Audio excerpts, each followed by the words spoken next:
Oh, there we go. Okay, perfect. Hey, everybody. Climate and Transit here. I just want to say thank you for dealing with all the technical issues that have been going on. Perfect. Hey, everybody. One of the weirdest things is one, hearing my audio through here. I'm dealing with a lot of technical issues, but I just want to thank everybody for tuning in. Hey, everybody. It's really interesting to be making this, honestly, because it's been a while since I've streamed. Last time I streamed, I was over on TikTok, and if anybody knows how streaming is on TikTok, it's definitely it's a moment. It's definitely it's different. It's different, but I'm here. I want to start streaming a little bit more to you guys. Just interacting with everyone on here and just, having a fun time on stream. Might even get into some gaming later on. Hope all the audio's sounding all right. It really has taken a minute for me to get here, but it's all right. It's all right. So things are going well. So, okay, perfect. We're sounding good. Everything's looking good. I can't believe it. It's awesome. But you know what? After a nice little 10 minutes of technical issues, let's talk about some light rail. Specifically, I don't know what, but we're going to figure that one out. And you know what? I don't think that there's any better way to get into that than to do some gaming. So, we're going to crack open a little game called Transport Fever 2 that I'm in fact a big fan of. And we're going to get rolling into some gaming. And if you guys have any questions in chat, feel free to ask them. I'd really love to answer them, get some topics rolling, Always fun to talk about whatever, I'm always down for any conversation that pops up. So let's see what's going on. Jabon, thank you for the $1. I really appreciate that.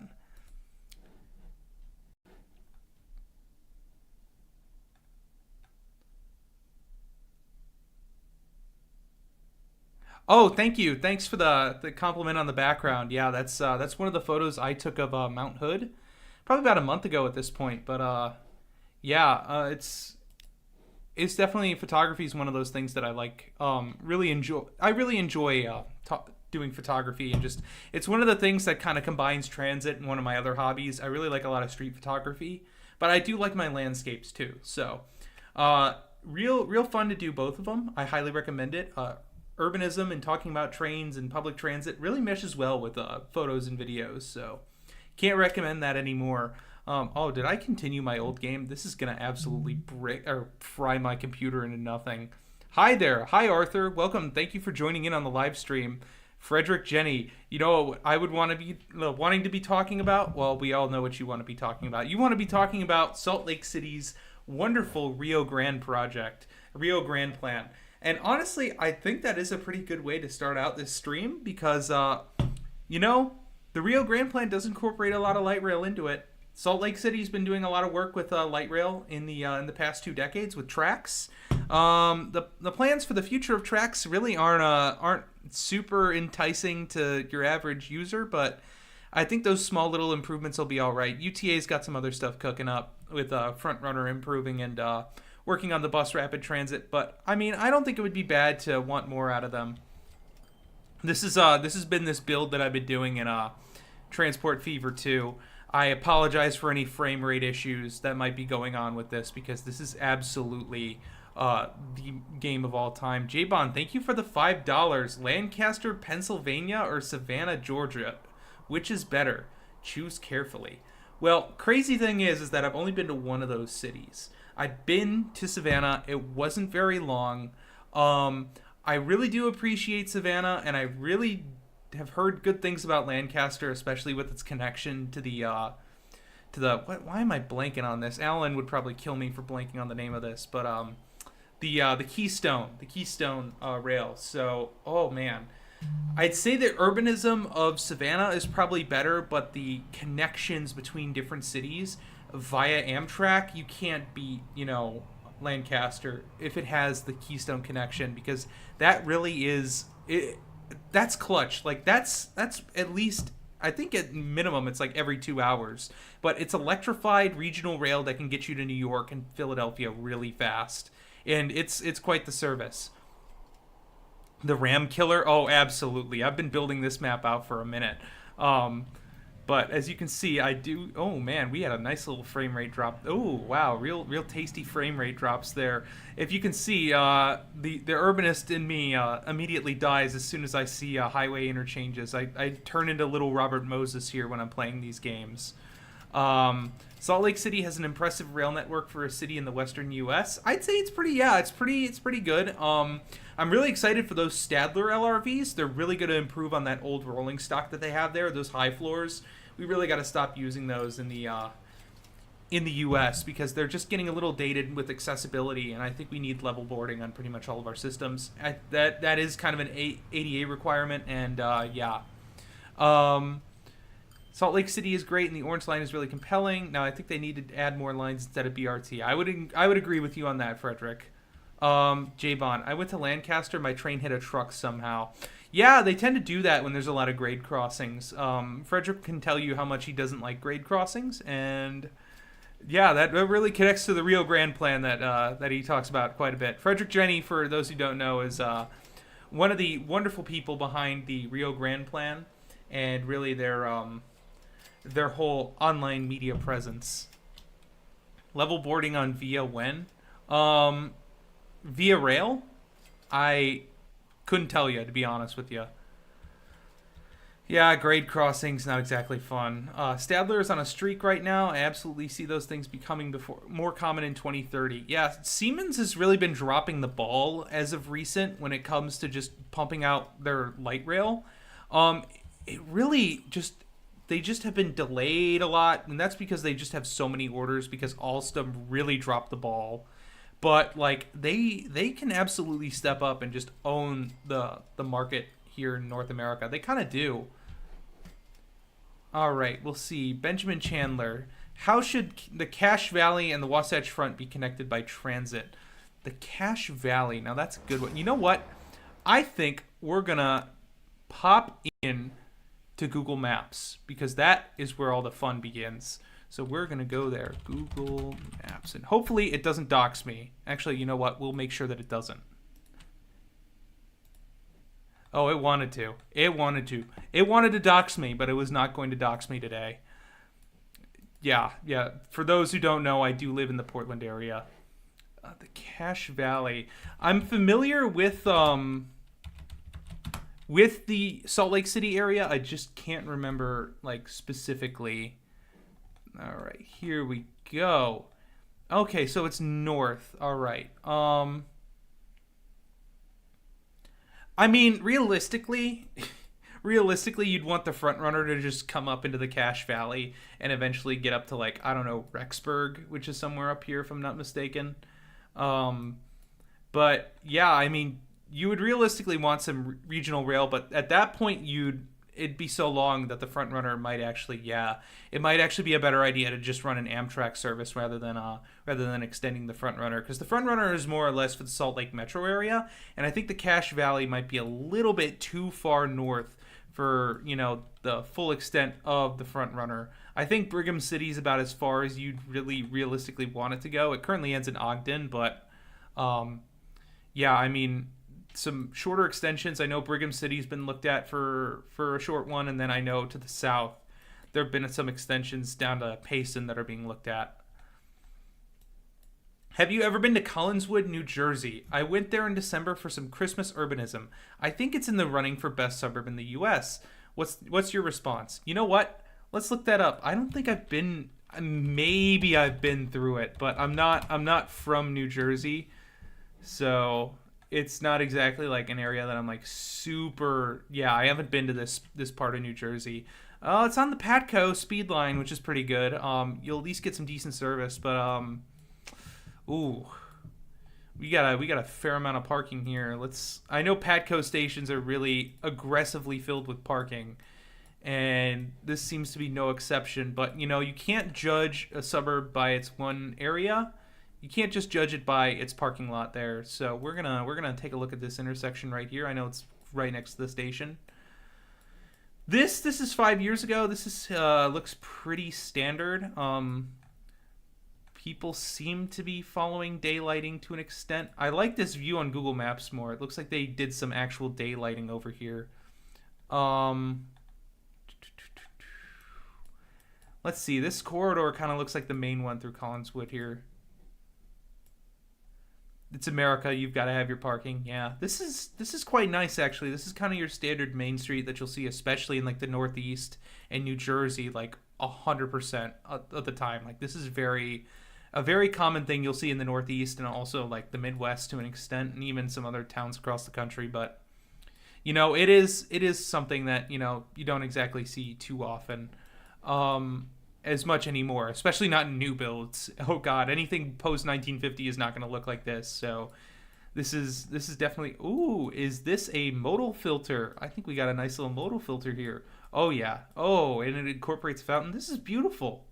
Oh my goodness, look at that, and that new 5/1 right there. Wow, this is those dense walkable cities that they really just don't want you to live in anymore. But look at this. We got a nice little Italian restaurant. Couldn't be Jersey without the nice little Italian restaurant, But yeah, Haddonfield, not horrible. Or Collingswood, not horrible. I think Haddonfield's like right next to it, if I'm not mistaken. Or yeah, it's right next to it. But it's not bad. It's got a little too much parking near its station, but could be worse. Thoughts on Cleveland's plans to consolidate rolling stock? Probably a good idea, especially for their maintenance department. They're not exactly the most well-funded agency, so I think being able to have that consolidated rolling stock is really going to benefit their maintenance on their service. So yeah, I think it's a good thing, and I think just having that consolidated system, we'll do that. And it's also new rolling stock, so you can't really complain there unless it's bad. But I mean, it's Siemens, so you're getting what you pay for in that aspect. Stadler literally be the most underrated manufacturer of trains. Well, they do have one problem, and that is they charge a lot of money for their trains.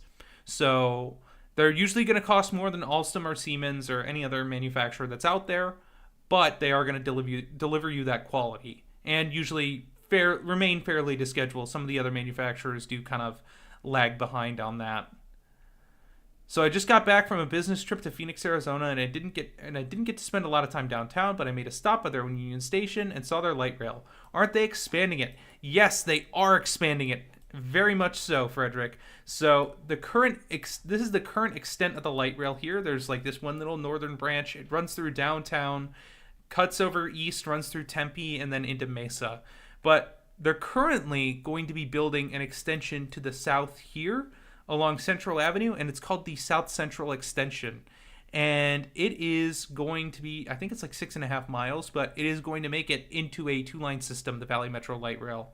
There are some other extensions that they're looking into. They're going to do like a small little extension to the capital of Arizona over here. There is a future extension that's going to run west along I-10, I believe is where that right-of-way is going to be. And the Tempe Streetcar is going to get an extension down Rio Salado Parkway, and I believe it's going to cut south along Dobson here and connect up again with Valley Metro. I really like streetcars because they're a really great way of getting people to use last mile transit that, a lot of people would, think that a park and ride would be good for, but really isn't. But a streetcar does that. But also bike infrastructure does that too. So, you do really have to kind of balance that out at the end of the day. Let's see in chat. Also, Stadler is failing in the UK right now with the Merseyrail in Newcastle. Oh man, that's not good. Stadler and Hitachi are honestly my top manufacturers personally. They always make good products. Yeah, from what we've seen so far, at least in the North American market, they've been doing a really good job and been on that killer work here out here in North America. Thoughts on the Marta Stadler CQ400? Oh my gosh, honestly, those things, some people don't really like them. I think they're the most futuristic looking trains in the US. And I think that they're going to pair very well with Marta, who has not gotten basically no new rolling stock since they opened. So it's going to be quite nice to actually have some good rolling stock on Marta and really kind of be more inviting to people to take transit in the Atlanta area again. It's been a real struggle with transit there because they get zero state support in Georgia. So it is basically Atlanta relying on itself locally and the feds for any funding for maintenance or extensions to the system. And I believe the most they've gotten in the past 20 years has been this little streetcar line, which is actually showing up on Google Maps now. Oh wow, I didn't know that. Wow, it's like the worst color ever for it. Like you could barely see that. I can barely see that, but it's there. Huh. Interesting. OC streetcar got delayed. Testing is at the end of the year now. Oh damn. You know, it is it's not like the greatest project ever. It's another one of those little downtown streetcars, but I think it will be able to do some heavy lifting, especially since it's going to be, running in a fairly dense area, I believe around Santa Ana, which is, one of the most dense communities in Orange County. So that's going to be a good little system there, and hopefully they can build onto it. I'm always interested in the commuter train they're planning on. Texan Rhino, which commuter system? The downtown Redmond Link extension is opening May 10th. Yeah, I just heard about that one as well, too. That's going to be pretty exciting. We got that one opening up over here in Seattle. And then also, allegedly this year as well, they're going to be opening up the bridge with service to Mercer Island and then connecting the 2 line to Seattle. So that's going to be a real fun time to see that. Honestly, I need to make more trips up to Seattle. I've done it a couple of times, but now that I live in Portland, I mean, it's almost too obvious. And definitely if there's a transit opening up there, I mean, it'd be foolish not to go. Especially when they open up this one over the I-90 with the pontoon bridge. That's going to be really cool to see for light rail. So many vacant lots around Vine City. Yeah, in Jersey, back to Patco. Yeah, that's really kind of the old the 20th century park and ride, syndrome that we've had in the U.S. for a while. Like, you'll also see it in Atlanta. I think, J-Bond said I did an analysis for population density around MARTA stations. So bad. And the reason why it's so bad, I keep zooming in on these cities and then zooming away, but the reason why it's so bad is, one, a lot of these do run down highway medians. Some are better at it and some are worse at it, but a lot of them do run down the highway medians. And they have all that parking because during this era of building transit, they saw transit purely for the 9 to 5 commuter. There was no other reason that you were going to be taking transit other than to get to your office job and get back home. And then you would take your car for every other trip. And so your highways in and out of the cities wouldn't be as badly backed up with traffic. So it really was building transit for cars rather than building transit for riders, which is why you see these stations practically run out to the middle of nowhere down highway medians and have their stations have some pretty poor land use, to say the least. Okay. Yeah, no, it's Phoenix commuter rail. Yeah, that was definitely a plan that just keeps getting talked about and nothing happens on. Orange County Transit arrested development. I mean, it's one streetcar, Michael. How much could it possibly be worth? $200 million?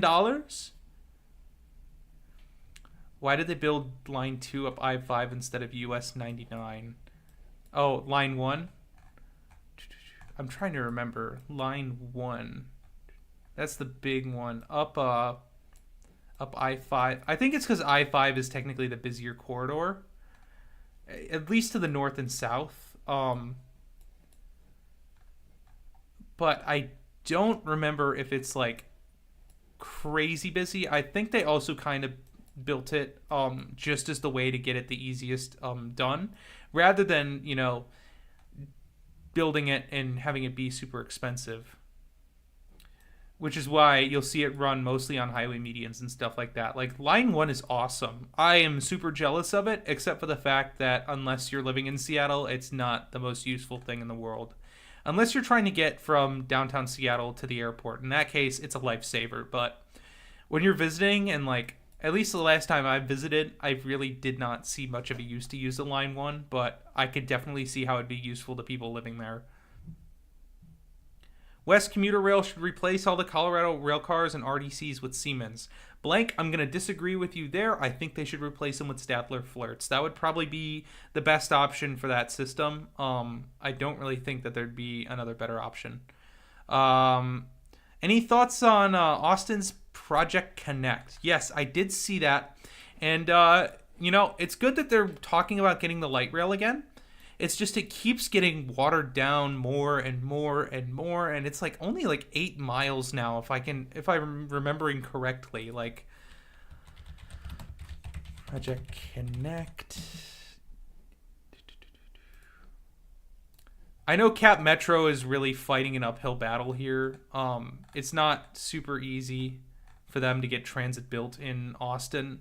There's definitely a lot of opposition to the actual systems, but they've really watered down their plan in recent, at least the light rail section of their plan, because it used to be a lot more ambitious than it is now, and that's a little bit disappointing. But honestly, it's just I'll believe it when I see it. When they start building the actual light rail, I will believe it. At the moment, Austin's just kind of got this like weird hybrid rail thing that they absolutely messed up to a ridiculous point. It doesn't go to anywhere useful. It's got a horrible running schedule, and it really is just kind of the most mid line that exists. Like this is not great frequency that they're running there. It would be really cool if they step it up. I mean, I'm sure if you live up here in Leander or anywhere along the line, it probably is useful to some extent to at least get downtown. But other than that, I can't imagine it's like the most useful thing in the world. Check out Budapest Tram 46 and Line 1. Budapest. Oh, it looks like we're crossing the ocean here. What am I checking out about Line 1? And I'm guessing Line 1 is this. This is definitely a moment here. Why is Line 1 just like this? Why does it just... It starts and down and then it just ends here. That's definitely a moment.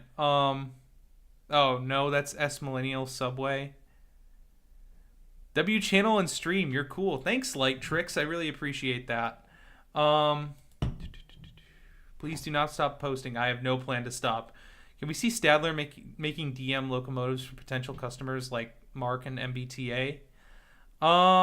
Honestly, I don't know if they're in the diesel market. They could possibly. Not too certain on that, though. J-Bon, why does the West not run 7 days a week? Well, it's because West is opened up as a commuter line. So when it first opened up, when West first opened up, I'm going to try not to dox myself here too much. When West first opened up, it was purely built to run commuters along this corridor highway right here. This 217 right here. And yeah, it does run along that corridor, and it runs pretty fast. But it doesn't stop, or it does stop pretty well. It's got some great stop spacing. The problem is that it only runs during peak hours, and it's because it was built with the commuter mindset of people are going to take this to and from their 9-to-5 job. Now, if there's one thing you must know about Portland is that it does not run on that 9-to-5 schedule here. A lot of people work service jobs. There's not that many office jobs in the city. So rush hour, while it still exists, is a little bit more spread out throughout the day. So it's not quite the same as other cities that rely more on offices. So that's why this 9-to-5 built system that kind of runs through some rather poor land use areas, it's not the worst. Like, there are destinations off of the West, and if you were running it 7 days a week at like an hourly frequency, you'd probably get some people who are going down to Tualatin to shop, or it runs right through downtown Tigard, which is also really convenient.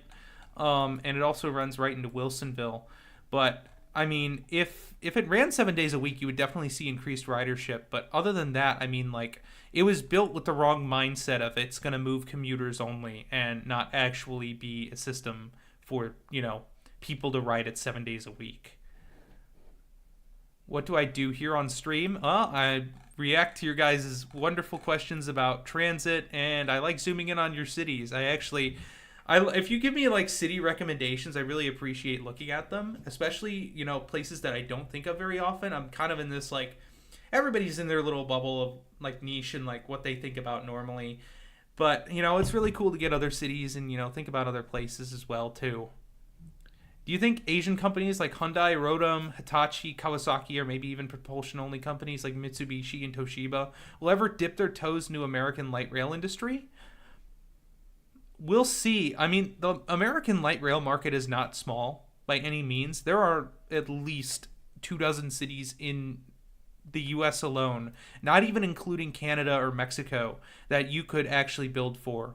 We'll see how a trade war affects that as well too. But yeah, I mean, I could see more companies dipping their toes in. I mean, we've got CAF that's doing work in Kansas City. We've got Alstom that's still done some contracts as well too, even though they are kind of, on the struggle bus. We got a Kinky Shario that did a lot of the projects here, but I think they've withdrawn for the U.S. market or went under. And then we also have Stadler and Siemens, and they're doing a whole bunch of work too. St. Louis is doing an environmental review for the LRT extension, but I'm afraid for the administration in D.C. will stop it. JB, which extension are you talking about? Are you talking about the Green Line, or are you talking about the extension to yeah, which extension? Honestly, I'm curious. It's definitely, because I know that there's a weird little connection that's being built to Mid-America Airport over here, but I'm not too certain about what other extension you're talking about. Let's see. Yo, I saw your video about how Calgary and Edmonton in Canada are the best. Good vid. Do you think the US could mimic that success? Yeah, I think so. One thing that they love to do, and I'm sure you heard it in the video, is they absolutely love to run their buses straight into the light rail. And it's also super effective to have, a lot less sprawl, because one thing about Calgary and Edmonton is that their sprawl is nowhere near as bad as a city, say, like St. Louis. So we have Calgary, and I believe it's about 30 miles in total to cross from one end of the city to the other. Like, it's not that far. Like, the sprawl is not that bad here. I will go to the extremes here, and I will choose the most extensive, distance, and it is still just about 46 kilometers, which, if I'm doing the math right, is about, 23 miles. It's not really that bad in terms of sprawl compared to some of the other North American cities. We'll go to St. Louis, for example, and I will show you how far it is to get from, say, St. Charles, which isn't even the end of the area, to downtown. See, that's about as far, and that's only half of the radial area of St. Louis. If you wanted to get to Scott Air Force Base, which is kind of on the other end in the other state, you would have to literally go nearly 50 miles just to get across the metro area. So we have a lot more sprawl in the U.S. than other cities. So it's kind of crazy how just sprawling we got here in the U.S. compared to even our neighbors in Canada. I think the one exception is probably Toronto, but that's purely because Toronto is just a giant metro area and it's still expanding. So Toronto is kind of the one Canadian exception to, sprawl. But also Toronto has, a fairly decent public transit system as well, too. Especially with some of its GO trains, and it's doing a really good job of building on it and also building on its bus networks. Canadians are, one, more trustful of buses, and two, they just like buses and do them better up there. They run the frequency and they have better stop spacing, and I think they do a lot of work in terms of that. Where should a Portland to Salt Lake City Amtrak service stop? Well, if we were to do that, Benjamin, I believe the old route ran up north through Logan, Pocatello, Twin Falls, Boise, and then I think it went through Bend and then up, Bend around the Cascades, and then Eugene, Corvallis, Salem, Portland. If I'm not remembering that, if I'm remembering that wrong, then I'm remembering it wrong. But I do remember it kind of got these towns right here on the Snake River, this whole Snake River Valley area. And that's a super important corridor that a lot of people forget about. It's not the most populated, but it's got most of the population in Idaho down there. So would be kind of important to service that. If you were to do a ranking of all U.S. cities in terms of urbanism, where would you rank Los Angeles? Ooh, that's a good question. L.A. is weird in a good way and a bad way because, it has the juice to keep going. It's building the transit, and that's a good thing. But it's still not quite there yet. And I think one of the big reasons is its sprawl is just so insanely bad that no matter if you run those 24/7 night buses, they have so many frequent bus routes. And then the LA Metro it's getting there. It's definitely not perfect. It's got a lot of expansion to do, but it's not quite where it should be. And I think its real lagging point, even more than the subway and light rail system, is the Metrolink commuter rail. This could be the real piece that ties it all together and really has your rapid, frequent connections around the region. But the problem is that they just don't run them frequently enough. And a lot of the services also miss weekend service. So you deal with this issue of, you have these fast trains, but they're only coming once every 2 hours. So if I wanted to get from, say, if I wanted to get from the valley to the basin, and the train runs once every 2 hours, why would I do that when I could just drive 20 minutes instead of waiting 2 hours for a train? Which is why I think LA, and especially Metro, they need to focus a lot more on Metrolink, because the basin is going to get covered. Like, it's getting there. Like, you can see the pieces here. The D-line extension's coming out over here. You're about to see the K-line run through to connect to the airport. They're actually extending the K-line down to Torrance as well, too. I believe that there's a plan for another LRT line. Yeah, there is another plan for an LRT line to go down over here, I believe, into this little area around Southgate and Downey. They're extending the E-line further into Montebello. The A-line's extending. So LA Metro is doing the work. They're putting in the hard work. Now it's time for Metrolink to do that. And I think their problem is that they are really chokeholded by freight railroads in this area because LA is such a massive port city. So it has to deal with a lot of intermodal containers going down to Long Beach, which is, I believe, the busiest port in the U.S., if not North America. So it's got a lot of these railroads are running straight to Long Beach, and they're not allowing Metrolink to use any of their trackage. So really, if LA wants to truly become that transit region and not just the transit city within the city limits, they really got to work on building up Metrolink to be a bit better, because they're doing everything right everywhere else. But Metrolink's really got to step it up. They got to have better security on their public transport. Yeah, I mean, I guess, but like, that's kind of more or less an issue outside of the metro systems. I think a lot of people forget that crime is... I'm not super educated when it comes to this, and I know that there are a lot of people that can talk about it better, but crime is more of a social issue, and trains are more or less the area that they happen on. So it's not so much the agency's fault that that's happening. Obviously, they have to deal with it in a certain way, but it's really, there are much, more important, or there are more other outlets that can deal with that rather than the transit agencies themselves. Do you think that, interesting that you think, interesting that you think Canadian buses have better stop spacing. I'm from Toronto, and along with Reese, I still think that we have a lot of stops to remove everywhere, from local buses to LRT. Yeah, I kind of agree with that too, especially for like your more express or your rapid buses. Definitely a thing you need to do.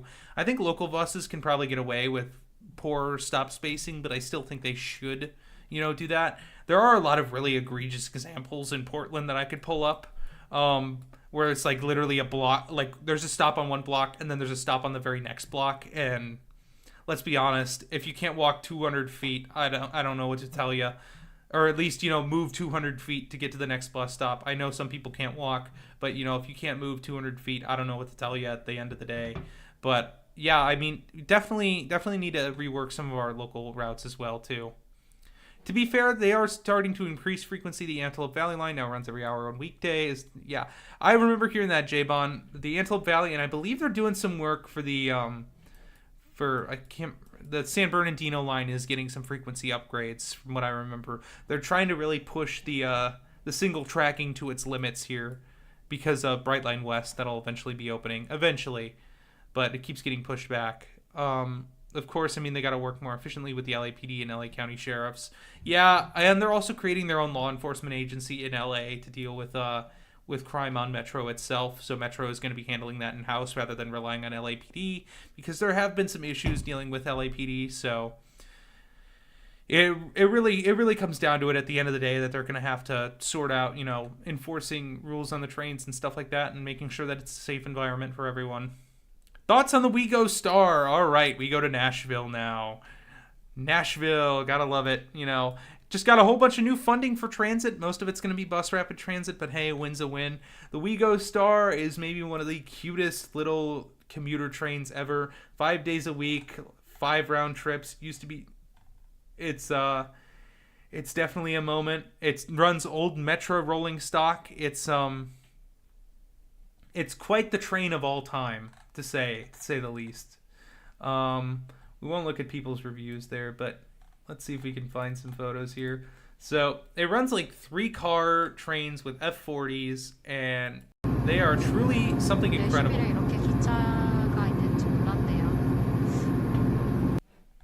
They are truly incredible. It runs to the eastern suburbs. I can't remember the name off the top of my head that it goes to. It's Hermitage Station. I know it goes to I think it goes all the way out to Lebanon, if I'm not mistaken. I might be extending that range a little bit too much, but yeah, honestly, it does go out a decent amount of ways, but its service is very limited, and it definitely needs some improved frequency. Sometimes I think the F40 will outlive man. Probably. It is quite a tank of a train, and as long as Metro wants to keep using it, I mean, it will outlast the rest of humanity. LEJ Explains has a great video talking about crime concerns on LA Metro. If you haven't seen it already, really good, honestly. You know what? That might be one I have to get to. Thank you for the recommendation, How We Get Around. I always love watching new creators as well, too. Have you ever had a chat with Nandert? I don't believe I have. No, unfortunately. Should LA Metro have a rail line down to Manhattan Beach, Hermosa Beach, and Redondo Beach? If so, should it be served with light or heavy rail? Down the coast, honestly, I would love that. The coastal areas attract a certain type of NIMBY that is just a different breed, guys. If you never lived in a coastal town, you don't know how insane these NIMBYs can be. These people will oppose literally anything that happens in their neighborhood. You want to widen the sidewalk 2 feet? These people are already picketing City Hall. But I mean, obviously, if we wanted a system down here, I'd love to see a heavy rail metro run right up across, like a quarter mile away from the ocean, and run right up across it just to get that real, wonderful ride share here. But, I don't think that's, a likely situation here. But I do think that LA could probably work on some sort of bus rapid transit to run up, I believe one is Pacific Coast Highway, if I'm correct. No, it's Sepulveda. Okay, it's Sepulveda. But yeah, I mean, I guess they could just keep running down the Sepulveda Metro when it gets built. I mean, that'd be kind of cool. Could you imagine going from Redondo Beach to the Valley in like 30 minutes? That'd be pretty sick. But yeah, I mean, there definitely should be some transit down there. I mean, people have got to get down to this area. It's not like it's not dense. It's not like there's not jobs over here. There are quite a bit. And yeah, I mean, pretty much anywhere in LA, I mean, you could justify transit. I mean, you just have that. People forget that LA is still a very dense city despite its sprawl. And you can pretty much get away or get the justification to build transit almost anywhere in the region. HOA Karens from their coastal communities. Oh my goodness. I lived in a Florida coastal community. I can tell you right now. Oh man, City Hall meetings were definitely a moment. I love riding the West Coast Express just for the views. I highly recommend checking it out. Interesting. The Palisades fire is terrible, obviously, but I have a dark instinct to eminent domain the whole area and reconfigure it to be a dense walkable grid. No offense to anyone who lives there. That's right. We're going to turn the Pacific Palisades into 5 billion apartments. That's like their nightmare. That's like the people who live here, that's their nightmare. Of course, I don't want this area to go either. Oh, they updated the imagery. Oh. But like, yeah, these were definitely some of the highest value homes in the region. And, it would be nice to give people the opportunity to actually, densify their properties if they want to. Because in an area with this amount of demand, it wouldn't be a bad idea. Hi, Rob. We are currently talking about transit. Will you ride Brightline West if it opened? I would absolutely love to ride Brightline West if it opened. or when it opens. I hope to God it opens. But I have family in Las Vegas, so I would absolutely 100% use the excuse to take Brightline West. I mean, because why not, you know? Queenslink is doing a fundraiser to raise... Queenslink is doing a fundraiser to raise $100K to do an impact study. An impact study... Queenslink. Why am I... Queenslink. What city? Is that, like... It sounds familiar. Why am I blanking here? Oh, okay. Yeah, okay. In New York. Yeah, no, honestly, it's ridiculous that they want to just make that only a rail trail. It's quite literally one of the most important radial lines that you could build out in New York City. But it's just been sitting abandoned for like 50 years. It's this little green area, I'm pretty sure, right here. One of these two, if I'm not mistaken. That's just a super important corridor. People load up PCH at rush hour every day between LAX and Torrance. If we could have frequent light rail with signal priority along there, it would make things so much faster to get around. Yeah, I mean, Pacific Coast Highway would be something that you could really absolutely justify building some actual transit that's not, you know, cars on. The problem is that you just deal with this political fight that is just not even... You're not even going to make any movement on it. Because these people have money and they don't want trains anywhere near them. Because unfortunately, a lot of people who live here and live in these coastal towns have this mindset that, you know, trains bring in crime. Transit brings in crime. We know this isn't true, but they believe it to be true. Eagles or Chiefs? I'm going Eagles for this one. I can't stand the Chiefs winning another Super Bowl. Also, for anybody who doesn't know, I'm a big NFL fan. I unfortunately torture myself as a dual Bears-Jaguars fan. So if anybody calls me a bandwagoner on that one, I just need to let you know that my football watching experience is pain every single season. Marcus, have I talked about DART in the DFW area? I honestly haven't talked about DART enough, to be honest with you. It's a very interesting light rail system. I think Dallas honestly has one of the most interesting transit systems that I have not been to yet. And that's purely because, yeah, the giant eyeball. But it's purely because they have light rail, 2 separate streetcar lines, and, like, both intercity rail, like regional rail, but like 3 different regional rails. It's kind of crazy. It's so weird in like the best way. Like, obviously the land use is terrible around most of these stations, but it's just such an interesting network of just filling in, building out. You know, there's a lot of different transit lines in the Dallas-Fort Worth area, but it just doesn't generate ridership because the land use around the stations is just so awful.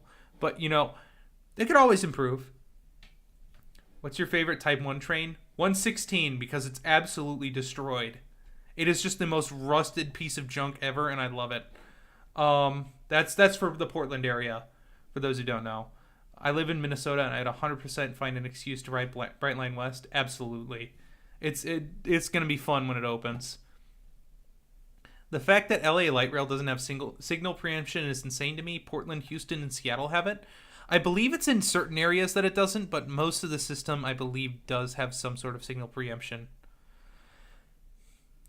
J-Bond, thank you for the $5. Going to Chicago in March. Suggestions for fun stuff to do.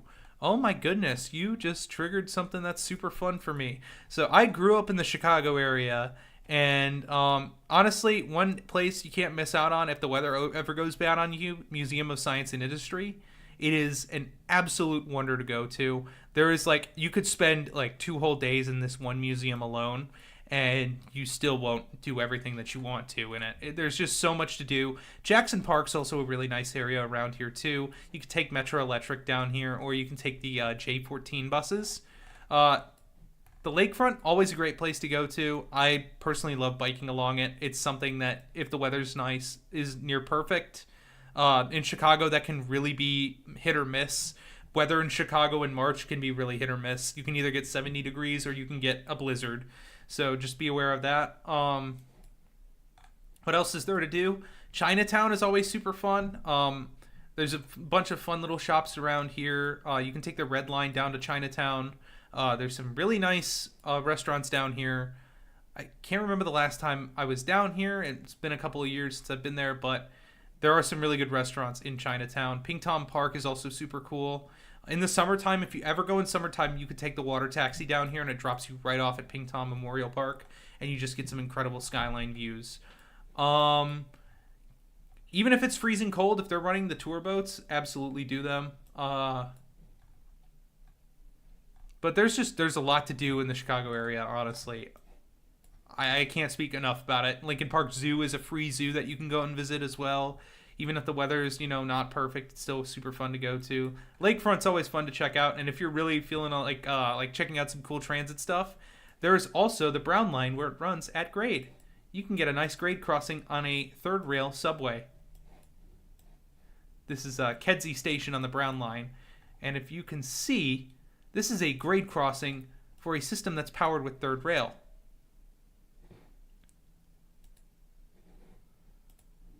"116 is cursed AF." Yes, it absolutely is. Seeing those huge wide urban freeway interchanges kills me. You talking about Chicago, Arthur? Because some of them are absolutely insane. This one's kind of ridiculous up here. Always jammed on the Kennedy, by the way. This is definitely a moment of all time. This part of the Kennedy where it turns into the Dan Ryan, the Jane Byrne interchange, always under construction and kind of horrible. So yeah, it's definitely a moment there. Thoughts on Dorval Carter leaving the CTA? You know what? I'll crack open a cold one for that. I hope that they choose someone a bit more competent to lead the agency.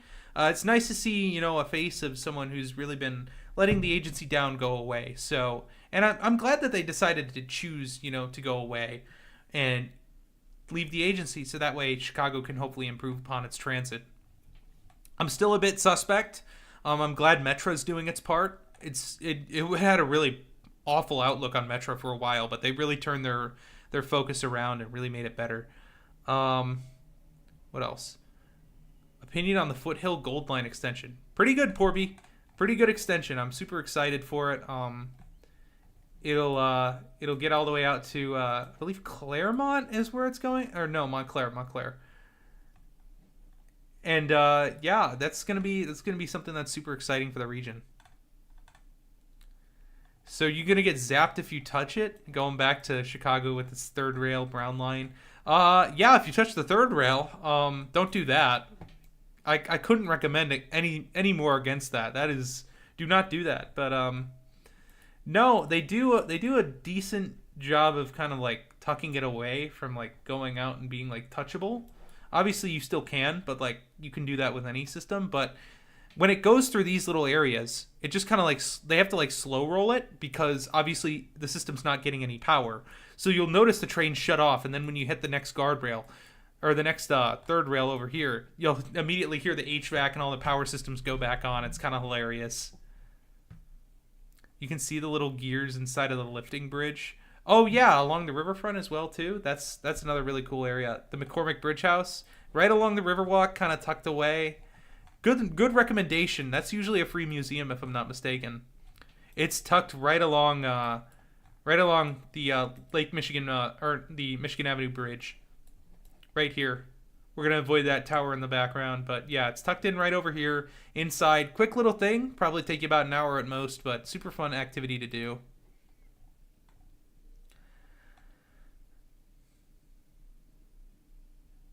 Thoughts on the Metropolitan Mobility Authority? Bill in Congress to combine CTA, Metra, and PACE. Just depends on who's put in power, because that could have some really negative impacts on the system if the wrong people are put in charge. But if it does actually, do some serious fixes to the L and Metra and the bus systems, then, could you really complain? But it's really a risk that they're going to have to take. I saw a question back here a little bit that I wanted to answer, but what would you like to improve transit in Jacksonville, Florida. Everything. That's a simple answer. Everything. Jacksonville transit is not very good. Some English intercity trains also run on third rail. That seems really dangerous. Yeah, that's also because there are legacy systems out there too. The Long Island Railroad, for the most part, runs on third rail when it's electrified. And that's just because it's that old. Like, that's how old the system is. It has a monorail. What has a monorail?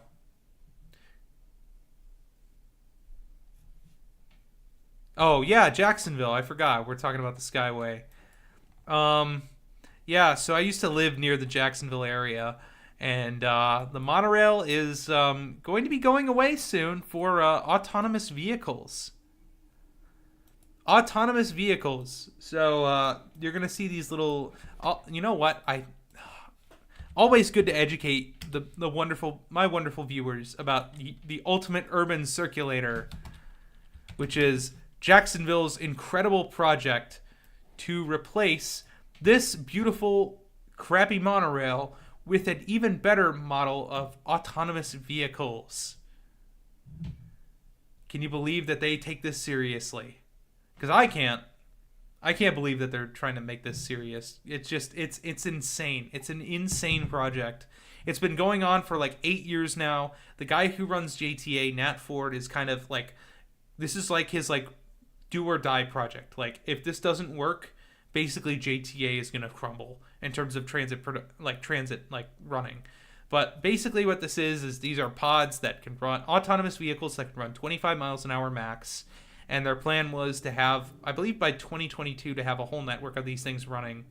But unfortunately, they're not running. And that's because this technology is not going to work. And also, they're having debates still about how to convert the old guideway into being usable transit. And on top of that, they're also having the fun little issue of running these things at like in mixed traffic. They originally wanted their own lanes for these things, but then they decided, nah, we can run them without their own lanes. They wanted to run these things in mixed traffic.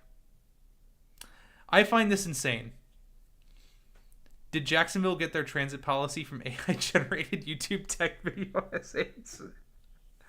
Oh, yes. Yes, they did. Yes, they did. They absolutely did. They 100% did. A lot of cities experimented with these things, but unfortunately, they just don't work. That's the problem, is that these things just don't work. They're kind of ineffective. For one, they're fully automated. They have, which isn't a bad thing. That's probably their one pro. They have really low capacity, and they have really low speeds. These things max out at like 25 miles an hour.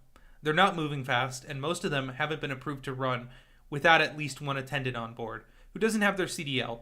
So their whole job is to just press a button if something goes wrong. So it's pretty ineffective as a system. And on top of that, Jacksonville did try. Their original Skyway got built with the Miami Metro Mover and kind of that wave of automated people movers. Like Detroit also got it as well too. But the problem is that it's not super effective. It really is like, as J-Bond says here in the chat, Elon Musk will trumpet Jacksonville as the future. It really does kind of feel like that, where it's just, you have these very, very wealthy people, and they see their view of transit basically only as cars, and they want everybody to have that. Even if you're taking transit, they want you to be in a car. So there's not actually any real effective way to make that an effective solution for transit. You still run into that geometry problem that you run in with cars, where there's just not enough space for them. And also on top of that, if they're running slower than cars, why would you take the automatic pod rather than just taking your own car? At the end of the day, why wouldn't you just do that?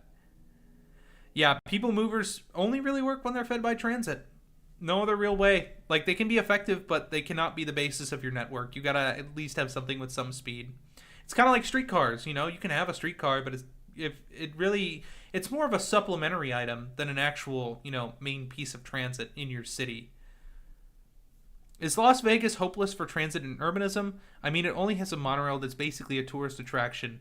So, Vegas, my fun little wonderful city that I love to talk about, is, in fact, pretty on it with the buses. Vegas RTC actually runs a very decent network of frequent buses around the metro area. It also runs a decent nighttime network too.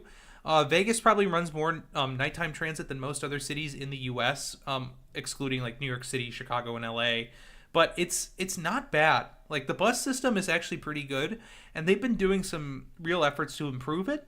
Maryland Parkway here is actually getting kind of the BRT treatment, like more of the BRT light treatment, not like a true BRT, but like it's getting bus lanes, signal priority, and improved stations and better station spacing.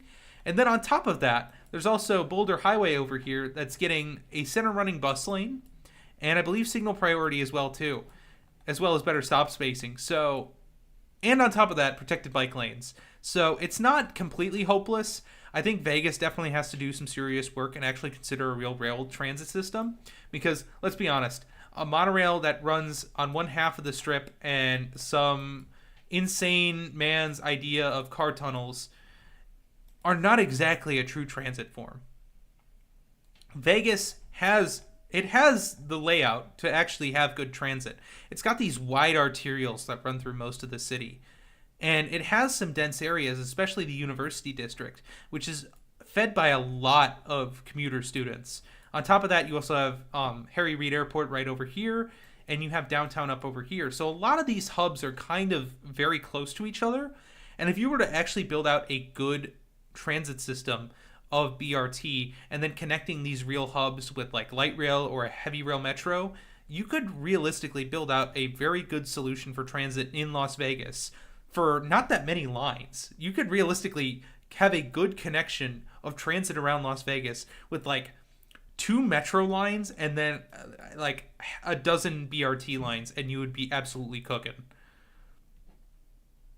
Vegas being a grid definitely helps with buses. Absolutely. Most of the routes throughout Vegas on the buses are straight. There's no deviations really. It's kind of perfect if you're taking buses. Light metro would probably be good. I agree with Reese and RM Transit on this. I agree with Reese that the system should be automated. I don't think a light metro would honestly be enough. I think that they should probably go heavy rail metro. I think they should go all in, especially if you're going to have a line running from Harry Reid Airport all the way up to downtown. You would get the kind of ridership running trains every 5 minutes, 24 hours a day on a heavy rail metro to justify the system. You could go all out. You could get the casinos, to pitch in and have their own stations attached to it with street access. And you could absolutely have a ridiculously high ridership system in the city of Las Vegas and just absolutely blow all of the cab companies and the current bus, the Deuce, out of the water in terms of ridership. This corridor right here along Las Vegas Boulevard would be insane for ridership. And then you could also do some other connections like light rail to the university or something like that, but it'd be pretty crazy what you could do. Daniel Portillo, hello. Valley Metro Rail, my beloved. Valley Metro is quite beloved, honestly. I have a soft spot for it. I love that purple coloring. Greetings from Phoenix. Any metropolitan area over 1 billion, any metropolitan area with 1 billion could justify a subway. With over 1 million that could support a proper subway? Oh, look, right here. But in terms of like other ones that could probably justify one, like a proper subway, maybe not Kansas City per se. Oh man. I mean, most of them already have light rail. Oh, wait a minute. Detroit. I forgot. You could just build a heavy rail subway down Woodward for like 15 miles and just rake in all the ridership. Would be absolutely insane. Woodward is just this perfectly straight corridor that goes all the way from the edge of the suburbs. Actually, I think it goes all the way out to Pontiac and then right into Detroit. And it'd just be the most perfect corridor for any metro system. Detroit is very much needing one. It's rejected it in the past, barely, throughout I believe the 20s, and it just barely missed it. Wonder if new GTA Vice City has trains. It might. Honestly, I could see Brightline being in there and just having a joke of it always hitting cars. I could totally see that being a joke in the game, and I think that'd be hilarious. Thank you for the $2, J-Bon. 3. Looking up transforming rail in Virginia. NJT could never unless you got rid of NJ Governor Murphy. No one is talking about the passenger rail in VA in North Carolina. Yeah, no, they're doing a great job. There's that like S line that they're building that's like 110 mile an hour rail that's going to make the Carolinian a little bit faster. They're doing a lot of work to improve the Piedmont between Raleigh and Charlotte, and making it, faster and more frequent. Richmond, I believe they're adding more service here in Virginia, but yeah, these two states right here, these two southern states, Virginia and North Carolina, really, they got the juice going. They got it flowing. They love the trains there, and I really, that's something cool. They like their inner city rail. And Charlotte, it's definitely a struggle with transit here and its sprawl, but it's got a plan to build out some more, and I don't think it's really as comprehensive as it could be, but I think they're doing it right. I think that their plan on extending the system and getting some commuter rail as well too is going to be good. Casey has the one good Obama streetcar. It's going to become more light rail this year. Yeah, Rob, I remember that. I've actually been on the Casey streetcar before, and it's quite interesting. Definitely some of the friendliest operators I've ever run into, and some of the friendliest riders too. But it kind of runs from City Market all the way down to Union Station, and I think they did it right in terms of the route.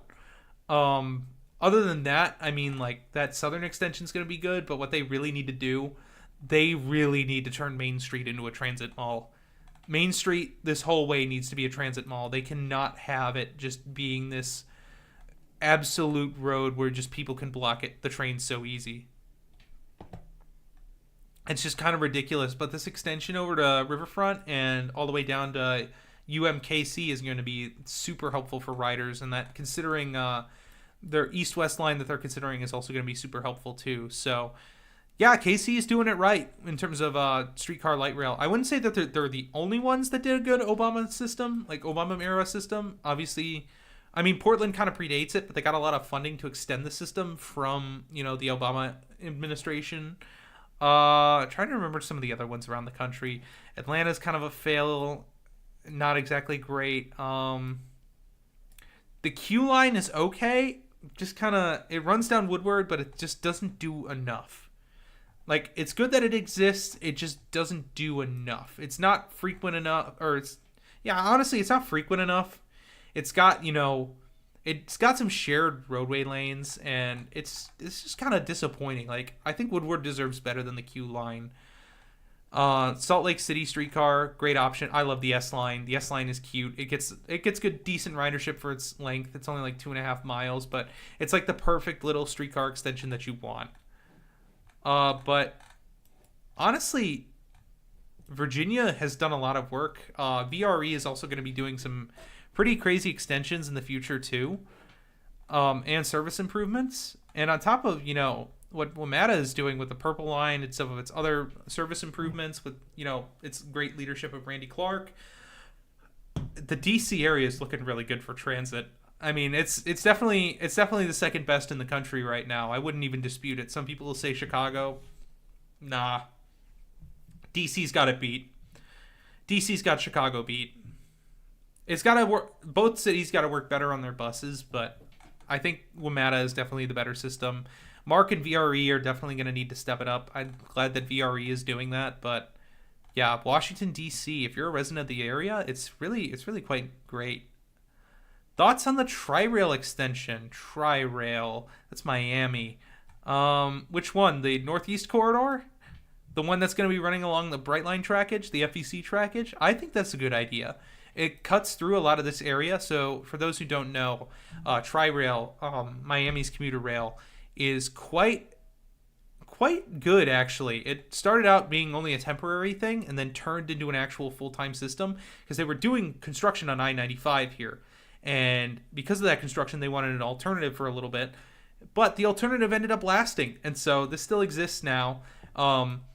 And there are some serious transit gaps in Miami's transit network, and one of them happens to be along the Florida East Coast Railway's right-of-way that runs through some pretty important neighborhoods, like I believe Little Hades up here, some other really important neighborhoods just to the north, Biscayne Park, North Miami Beach. But these communities are super dense, and they could absolutely benefit from, a better regional rail system in the area.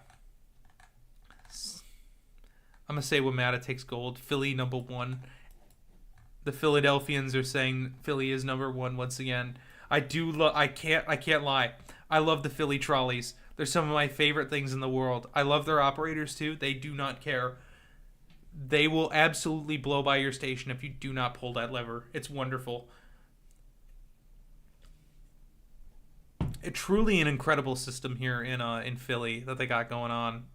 The L could definitely use some work, both the Broad Street and the Market Frankfurt. Value-wise, Philly's pretty great. Can't lie. Definitely a good city. I definitely have considered moving there a few times, but yeah, no, I definitely understand it. Philly's got the juice too, and they're, if you like sports and you want to bandwagon onto a team, the Eagles aren't the worst to do. I live in the North Bay area. Smart is planning an extension linking Caltrain and to 200K people in the North Bay. Yeah, I remember hearing about that. It's up over here. Yeah, Smart is definitely an interesting system. I've really wanted to take it. Is it continuing to go north, or are they actually linking it further south? I can't remember. But that's what the internet's for.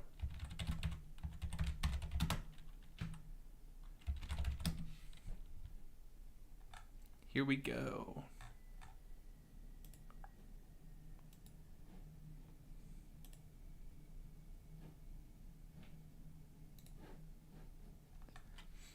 I do kind of find it funny when you can get to like really small airports via transit, and Smart connects to the Sonoma or to Charles M. Schultz up here. Sonoma's airport, which is like a 2-gate little Avelo airport that like only Avelo Airlines flies into, and it's like Peanuts themed because the airport named Charles M. Schultz. But you can get here from Smart, and I think that's super awesome. Like, if you ever wanted to get to San Francisco the fun way, there's a lot of fun ways that you can get there. Like, I've flown into San Francisco, stayed in San Francisco, and then flown out of Sacramento. I've done that a few times, saved some money on flights, and gave myself the lame excuse to take the Capitol Corridor, because why not? J-Bon, when the Eagles won, I got on the trolley and the operator said F the fare. Oh yeah, that's absolutely the most Go Birds thing I think I've heard. A Commanders fan crying on the inside. Oh, having hope in football. I couldn't imagine. If Super Bowls were only like a minute long, the Bears would have a really great 2006 Super Bowl. I'm just saying, chat. Charlotte has their light rail game on. They absolutely do. I love the name, the Lynx, when their system is cats. I love the cat themed transit. It's so great. But yeah, they've got this actual LRT line and then the Gold line, which is basically just a streetcar. I love when systems mix it like this. Just absolutely, they love mixing up their light rail and streetcar, and then telling people it's the same service, and then being like, oopsie, sorry, they're actually not. The streetcar's slower. And I think that's one thing that Portland does really well, is they make a good distinction between the streetcar and Max, because Max is the faster service, stops less frequently, operates more like an actual rapid transit. And the streetcar is obvious. It operates different rolling stock and operates more like a bus.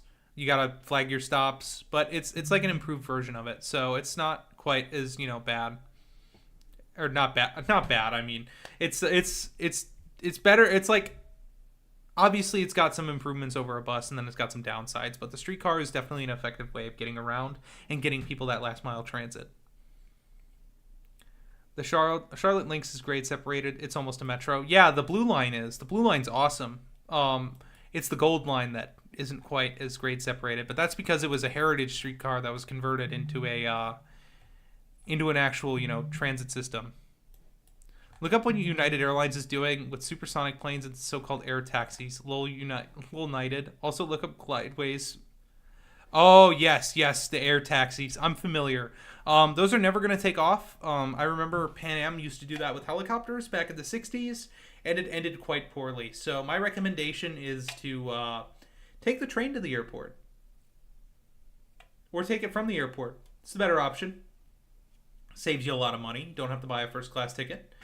Supersonic flight's kind of interesting too. I gotta give them that. I mean, if they can do supersonic flight without the the super loud sounds from sonic booms, then by all means go for it. But I'll believe it when I see it, when it goes into service.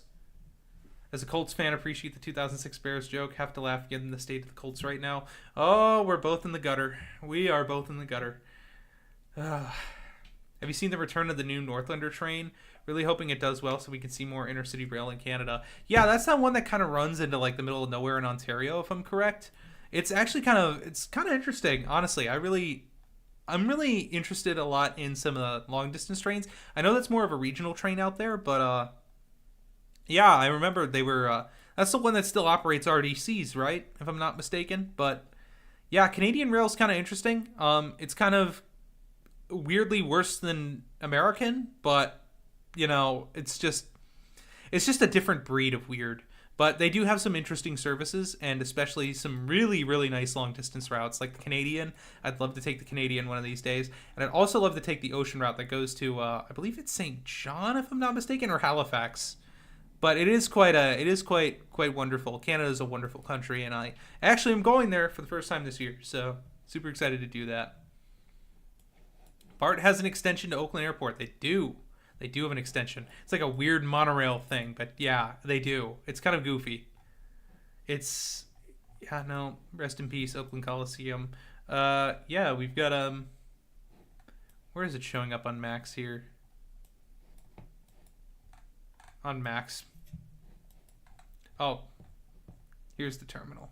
Yeah, so it's got this weird little like it's like it operates on like a pulley system. It's the closest thing I can compare it to that you guys probably won't know is the Aria tramway in Las Vegas, where it's one of those little casino people movers. But I think it uses the same system as that to get people from this station over here. I believe it's Coliseum, all the way to the airport. Interesting though, I gotta say. What's your opinion on BRT over light rail? Before it was killed by our mayor, Houston's transit plan mainly consisted of BRT, which some would have been over former LRT routes. To replace LRT with BRT, I wouldn't exactly be happy, but if they were building fully new BRT guideways and sticking to the service plans, I don't think there's any problem with that. BRT can be kind of awesome. And if you live near any actual BRT with like a busway, you know that it's very effective to get around. But BRT can absolutely be watered down, and a lot of cities don't like to make this distinction, but there is an actual distinction between two types of modes. There's BRT, which is the actual bus rapid transit that you would imagine guideways, signal priority, improved stations, off-board payment, boarding through every door, the whole 9 yards when it comes to it. But there's actually a separate term now made for those really watered-down BRT systems that's called arterial rapid transit. And it's a little bit more honest about what it actually is, arterial rapid transit, where it doesn't have as much priority, but it has improved frequency and operations hours of service. It's got better stations, and it runs along great corridors. J-Bond, do you know the story of Auckland Suburban Rail? It is the GOAT Cinderella transit story. I do not know, but thank you so much for that donation there. I'm going to have to look into that, because honestly, I do not look too much into New Zealand. It kind of falls off my radar. I guess Australia does too. But it is really, like, they are interesting. I can't not say that they aren't, because Australian rail is kind of interesting. It just falls off my radar because it's so far away. So it's not like in my backyard or anything like that, where it's like I can really see it too often or like get to it. But every time I see an Australian system, or New Zealand system, it always interests me. This is quite the network here through downtown. Some nice interlining. But yeah, it does seem to run through a lot of different areas. Solid.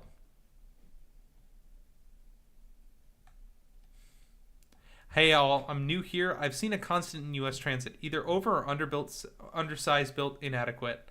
Yeah, honestly, I would rather go with overbuilt systems. I think that's less of a problem when you overbuild your systems, because when you underbuild it and then you run into issues, you run into systems that really kind of just run into these expensive to fix down the line problems. And honestly, the best time to spend your money was yesterday, and it's better to spend it now than it is tomorrow.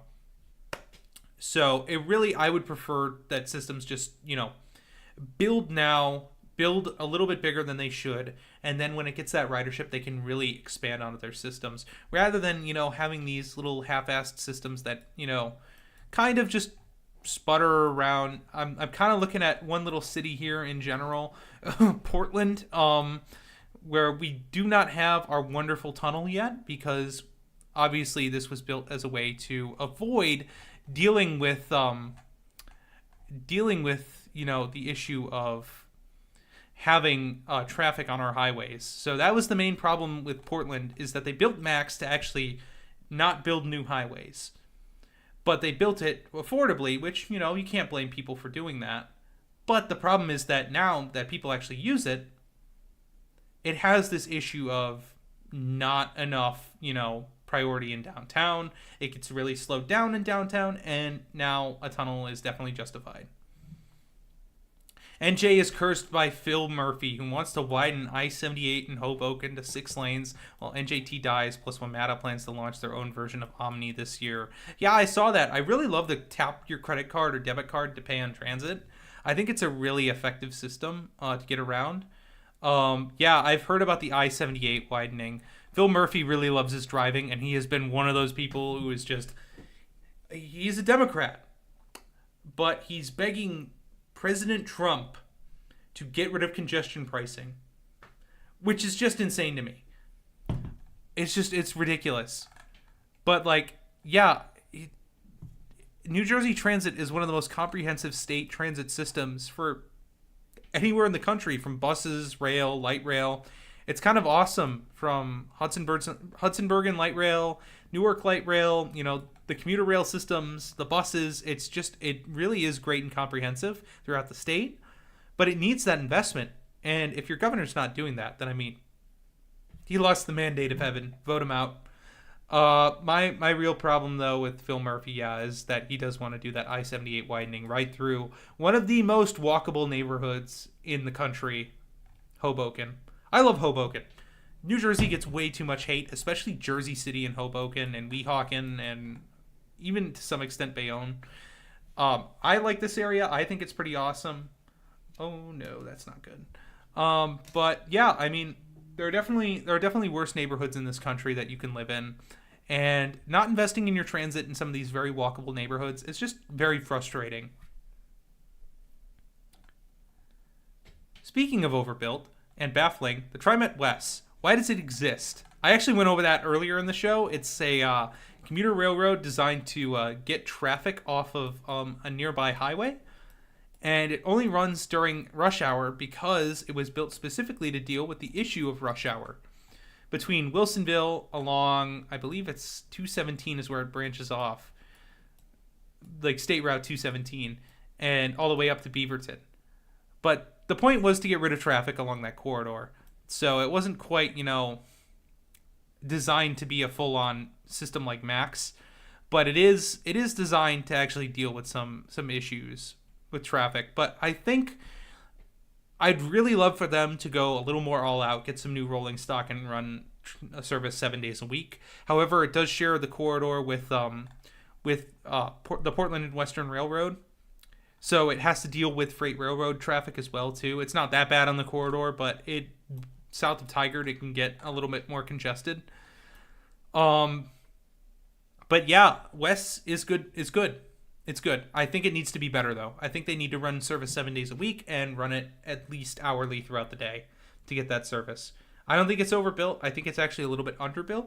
I think it could really get more ridership if it actually offered a good service, rather than, running 8 round trips a day.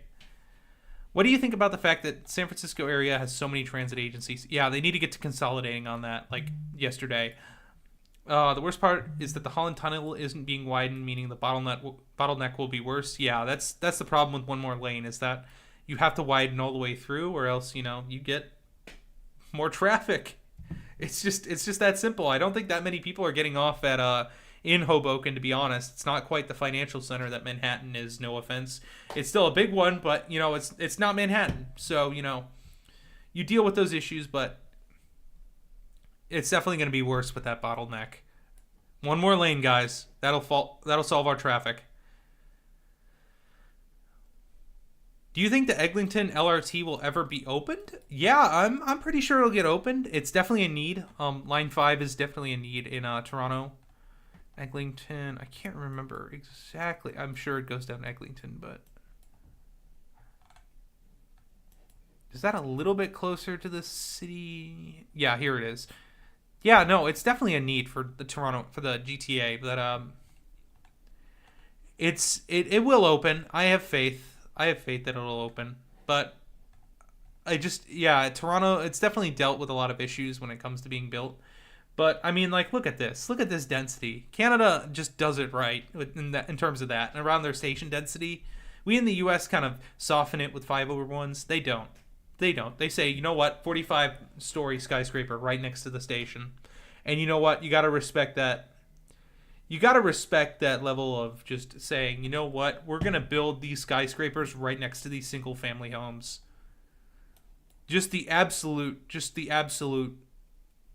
ability to say, you know what, no missing middle. You either live in high-rise or live in single-family.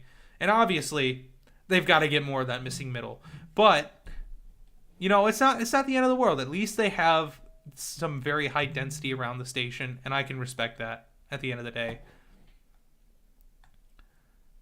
But it makes it more expensive than it already is, and makes every expansion difficult to fund. In comparison, some lightweight automated mini metro lines in France carry more than all of BART. That's also because BART deals with a lot of other issues too. BART needs to densify around its stations. Like, obviously in downtown San Francisco, it's fine. And even in some stations near downtown Oakland, it's fine. But once you get out to, like, the South Bay on BART, you start dealing with these issues of just having the worst land use around the station. I don't think it's bad to overbuild it, but what you have to do is you absolutely have to invest in converting that land use around the station to justify that ridership. I know it's kind of built to be more of a commuter rail type system, but you have these parking lots now, and you know that people aren't parking riding anymore. What you really need to do is actually build up the ridership around the stations. Antioch Station gives me nightmares. Yeah, on the E-BART, the little diesel BART train. Definitely a moment of all time. So if you don't know, in the Bay Area, if you're taking the yellow line at Antioch, you actually have to connect if you want to get to Antioch. So it's like 2 stations down, the normal BART state train ends, and you have to connect and take it for the last 2 stops all the way down on a little diesel train. It's so goofy, and I hate it, and there's no point of it existing. It just exists to make trips longer than they need to be. But you know what? It's just so goofy. There's just some goofy transit choices just to extend transit in the U.S., and it's ridiculous. Yeah, I agree, Jordan. TOD God he's quite the creator. I gotta say that. Great videos. Highly recommend checking out TOD God. Why does the U.S. have such heavy regulations on zoning? It would be nice if they allow more high-density areas, especially around stations. One problem with that, too, is that a lot of these agencies don't have any control of what they can do with our land around their stations. I think BART specifically doesn't have any choice in terms of rezoning parking lots around its stations. I think it might have changed up a little bit, or at least some communities are doing some changes. But comparatively to other agencies, they don't quite have the same impact. What are your thoughts on transit and transportation in Houston? The city's light rail and transit system are somewhat decent, but it has a lot of potential that's being squandered by politicians. Yeah, I don't get why they're... I mean, I do get why they're investing so much in that, like, tech garbage, and it's because of rich people in the city. They don't want, like, rich investors who are commuting in from the suburbs. They want their wonderful little, commuter car that is like electric and drives them 25 miles an hour down to the next office building 5 buildings away. But they don't want to take transit into the city. But I think Houston's got a good little light rail start here. It definitely needs to build out because, as you can see, this is quite a bit of sprawl in the region. It's America's fourth largest city. I think it could really justify having an actual heavy rail metro. And I think that's one thing we have to kind of not sleep on anymore, is that some cities that have light rail networks can also justify heavy rail at the same time. So Houston's got a little good start to its light rail, and I think it still needs to build on that, but I think it also needs to build on building out an actual heavy rail network and building out a commuter rail system as well, too, because it's the fourth largest city in the country. It definitely needs more than just 3 light rail lines and some BRT. There's millions of people that live in the region, and it's ridiculous to constrain it all to just being light rail and buses.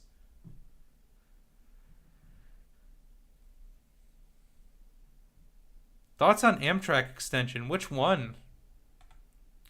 Do you think that NCTD Sprinter chose Siemens or Stadler because Stadler wasn't a proven manufacturer at the time? I don't think Stadler really had their market share in the U.S. down as much as they do now. Yeah, I think they were just kind of getting in with TexRail and building some of their extensions out there. But yeah, I think they went with Siemens just because I don't think their order load was as heavy as it is now. And I think they were already building trains for some other networks around the country too. You can get to Providence Airport from Boston by rail, but not Boston Logan Airport. That is true. However, personally, the buses are fine. Honestly, that's my hot take, is that I think Boston needs to do a bit more priority on getting buses through Logan, but I think the buses are fine. I've flown out of Logan before, and I didn't see any issue with the buses. I think the problem with the system is that there's no bus priority going through this loop, so it takes you forever to get around the airport. But I don't think that the problem really is the buses themselves. I think buses are fine, especially if you have this nice straight corridor here like you do with the Blue Line. But I think your real problem is that you just don't give your buses priority, and I don't think they're as frequent as they need to be. I know the Silver Line, I think it's the SL1, runs to the airport, but I mean, the main way I saw a lot of people getting there as well on bus was taking the Massport buses from the airport station and then taking them over here. Queenslink or Queensway? Queenslink is reactivating the subway bridge to run M-train service. Queensway is a rail trail that converts bridge into High Line for Park for Queens. Yeah, the Queensway needs to be reconverted back into actual rail. Some way, somehow. You have the right-of-way. You have the biggest city in the country with some of the most dense properties over here. And it needs to be done. Like, you absolutely need to restart the Queensway and actually turn it into, an actual transit solution. Also, thoughts on Vicky P. I think that's a Twitter user. I can't really remember, but Vicky Paladino, the city councilor from Staten Island, correct? Thoughts on Amtrak Gulf Coast, Amtrak to Phoenix, and enhanced service.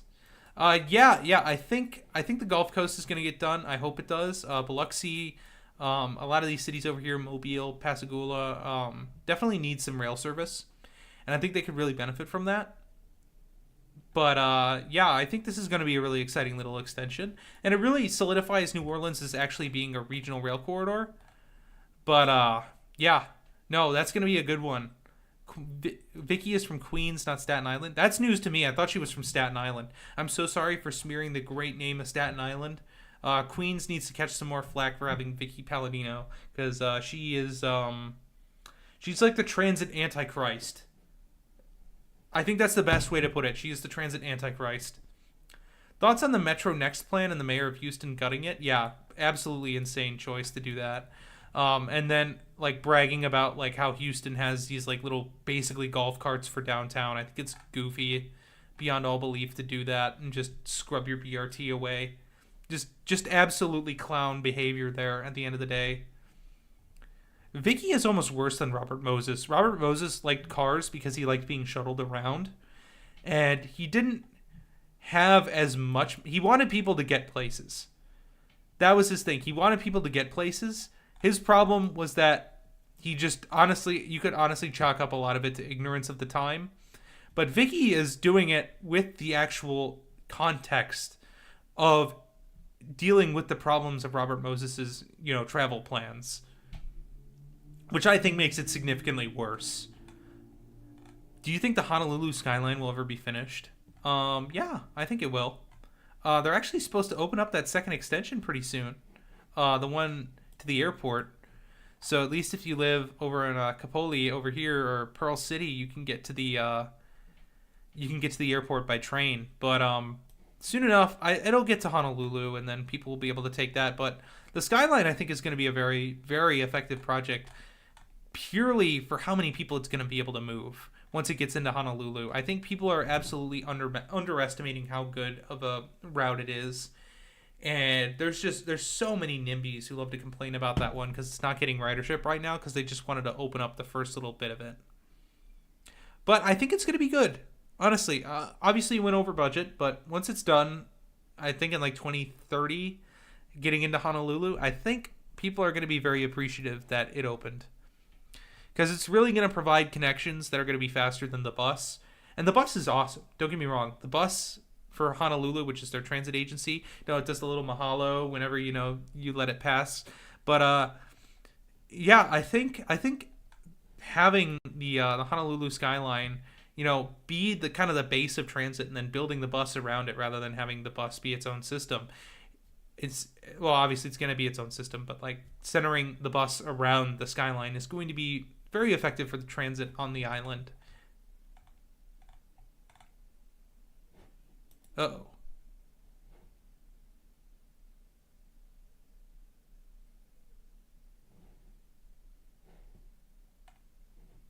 Hello, everybody. Are we back? Hello?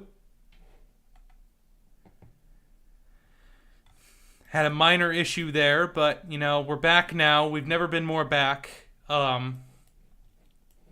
Would it be cool if Brightline West goes to Phoenix? Yeah, it would be really cool if it went to Phoenix. Of course, you'd have to have, the route kind of come up to 15 and then down over to Phoenix. But, I think that there's a way that we could maybe get transit there. Guys, I've been really appreciative of all your viewership here. You guys have been really supportive of this stream, and I absolutely appreciate that. Thank you so much for liking it and everything like that. I'm not going yet. I just wanted to thank everybody for, being super supportive. You guys are awesome. I love talking with you and scrolling around on Google Maps. I think those are the best streams ever. If you ever come to the DC area, you should meet Randy Clark either at an event or a board of directors meeting. Thanks to him, a lot of WMATA's recent projects have been finished under budget. Yeah, he's killing it, honestly. Like, he's doing an incredible job. And he's fixed a lot of issues with WMATA, and he's working on getting that frequency up. He's kind of like, I'd almost call him the transit wizard at this point. He's insane in a good way.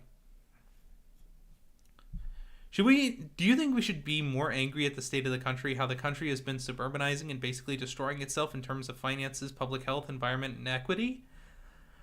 Yeah, I believe so. I mean, why not? We've been doing the suburban experiment despite its failures for so long, and we made our country so car dependent because of it that, yeah, it's reasonable to be upset with that. And honestly, I'm upset with it too, and that's why, I've definitely been trying to, do my part to make it a little bit better. And, one of the best ways that you can do it is by taking transit, cycling, and walking.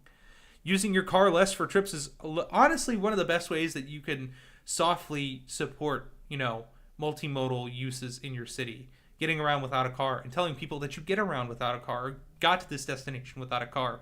People are actually very surprised when you tell them that you got to a place without a car.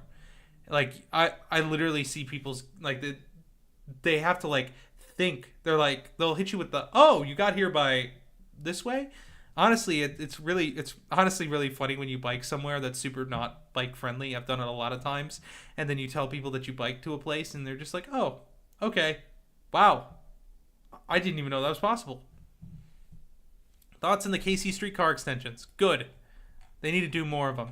And honestly, they need some actual rapid transit in the region. But, the streetcar is good. It's good. It's a good start. Less highways, more transit. Absolutely. WMATA might be planning a bloop line. De-interlining it would be the ultimate end game. Also, if Randy Clark leaves WMATA in 10 to 12 years, where she goes next? Imagine him at VTA. I think Randy could really be well used in Chicago. I think that'd probably be the best place for him to go. If not, I think LA would also be a really good option for him too, with all the extensions that they're doing out there. But then he'd have to deal with some serious Californiaisms out in Los Angeles. But, I think that could be a good place for him to fix. SEPTA would also be another acceptable answer there. I think SEPTA is definitely a system that really needs some improvement and really needs some, restructuring of its organization, because they just give too much suburban support out here for a system that, focuses a lot on the city itself, and most of its riders are based in the city. Randy going to JTA, that'd be hilarious. He'd probably actually get a light rail line done for Jacksonville, or at least make the BRT there good quality. 7 years of not buying gas, baby. 24 years of not buying gas. It's great. America was the best railwise in the early 20th century. I'm sure it could be today. I agree there too. I think it really could be. I think its real issue is having to deal with the problems of the freight railroads. If we could get around the freight railroads, it would really be something good. But freight railroads really don't like working with us. But we'll see about that. Who knows? Could change. Thoughts on the Twin Cities transit system? They've been going pretty hard on BRT, but I feel like we need more light rail or regional rail. Yeah, so the North Star isn't exactly the greatest system in the world when it comes to regional rail. It's this yellow line up here, and it runs like 6 round trips a day, only on weekdays. It's really like, I think it honestly, by ridership, or by, round trips a day, I believe it is the worst in the country, which is really impressive. You're a winner, Minnesota. Number 1. But the blue and green lines are really impressive. I remember visiting the Twin Cities back when I was a kid. But I remember the blue line existing. I know the green line hadn't been built yet, but I remember riding the blue line all the way into downtown Minneapolis for a Twins game. And it was super exciting. It's a good little light rail system. I think it definitely needs some more, extensions to it. I believe the blue line is getting a little southwest extension. I don't think it's anything insanely good, but it's not great. It definitely needs to step up. This green line is pretty solid, though, between St. Paul and Minneapolis. And the bus network has been really growing, and I really appreciate that. And I know that there is like a BRT line now between St. Paul and Mall of America, which is like their other little transit hub. The region has like 3 hubs, which is honestly kind of funny. You got Minneapolis, St. Paul, and then Mall of America and the airport. And you just have this little transit triangle. And I think that's honestly something really like unique to Minneapolis, St. Paul, is that it's obviously a multipolar region where it has multiple different centers, but it has 3 obvious ones. I'm sure there's probably smaller ones like every other region, but this is like the 3, like all in a triangle too, like evenly spaced apart. It's like perfect. It's a perfect equilateral triangle, and other cities have, the multipolar regions. Like you have obviously LA with its multipolarness, especially within the city itself, like Century City, downtown, Hollywood, and some of the other areas, Pasadena, Glendale, San Fernando. But it's interesting. Can we get an F in chat for Memphis Streetcars and just MATA in general? Are the Memphis Streetcars going away? No, this can't be real.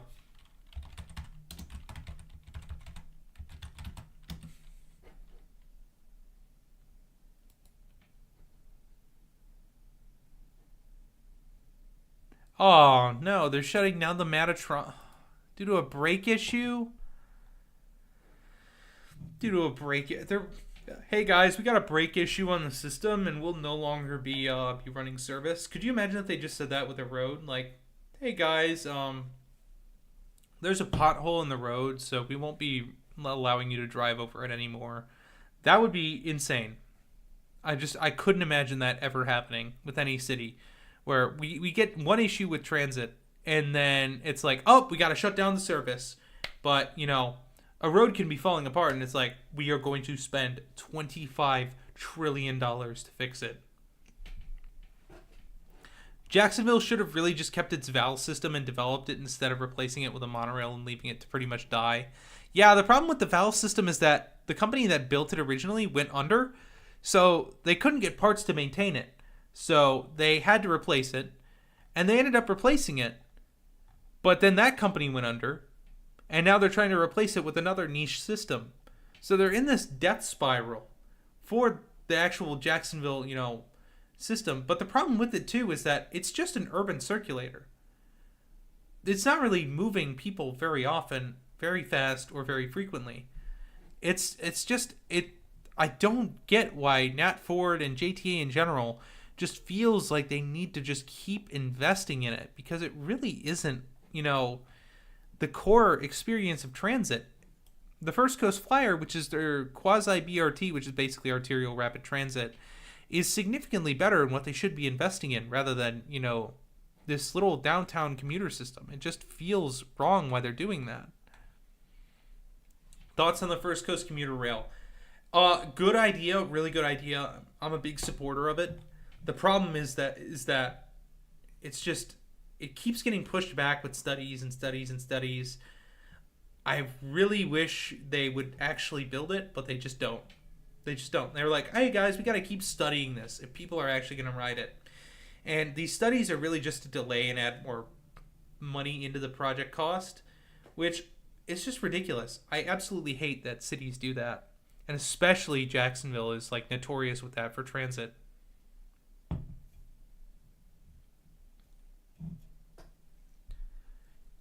Yeah, Cairo PG, the problem is that when they built it, when they were trying to replace it, that's when all that shit was going down. So with all of it going down, they couldn't exactly get it replaced at the time. So they're like, you know what? This uncertain system, we're going to replace it with a monorail. This monorail is clearly being built by a reputable company that will be around in the next 20 years that can get us another system if it starts breaking down. And guess what happened? It wasn't around. Thoughts on Jerry World, aka Arlington, Texas? Alan Fisher called them Hitler particles, which is the worst. Yeah, Jerry World, Arlington, Texas, which has no official public transit system in the city, is quite the place of all time. When your entire city surrounds the Dallas Cowboys football team, you're in for a treat, because this is definitely the city of all time. No transit to the actual city itself. It's insane. I just can't believe that it's like this. There's no transit in the city at all whatsoever. And I find that almost criminal at the end of the day, when a city of its size, 300,000 residents, doesn't have a single bus line. Insane. But yeah, it's just, it blows my mind that cities get away with that. As an Eagles fan, I have multiple reasons to loathe Arlington, and at least I can laugh at how horrible it is. Yeah, this is kind of like this is like if Green Bay had no transit for me, which would be hilarious, but Green Bay has just bad buses. That's all. At least it has buses. And Green Bay is smaller than Arlington, which is kind of crazy to think about. A city in a smaller metro area, there's only like 120,000 residents of Green Bay, and they have better bus service than Arlington, Texas, a city of 300,000 between Dallas and Fort Worth. Can you actually get to AT&T Stadium via TexRail? How long is the walk? So it would be TRE, Trinity Rail Express, which is what you could possibly take to get there. The problem is that it is quite a walk, and I don't even think it's technically theoretical to do. I think it's, yeah, it would be 3 hours and 18 minutes to walk. 3 hours and 18 minutes to walk. And let's see about transit. Oh.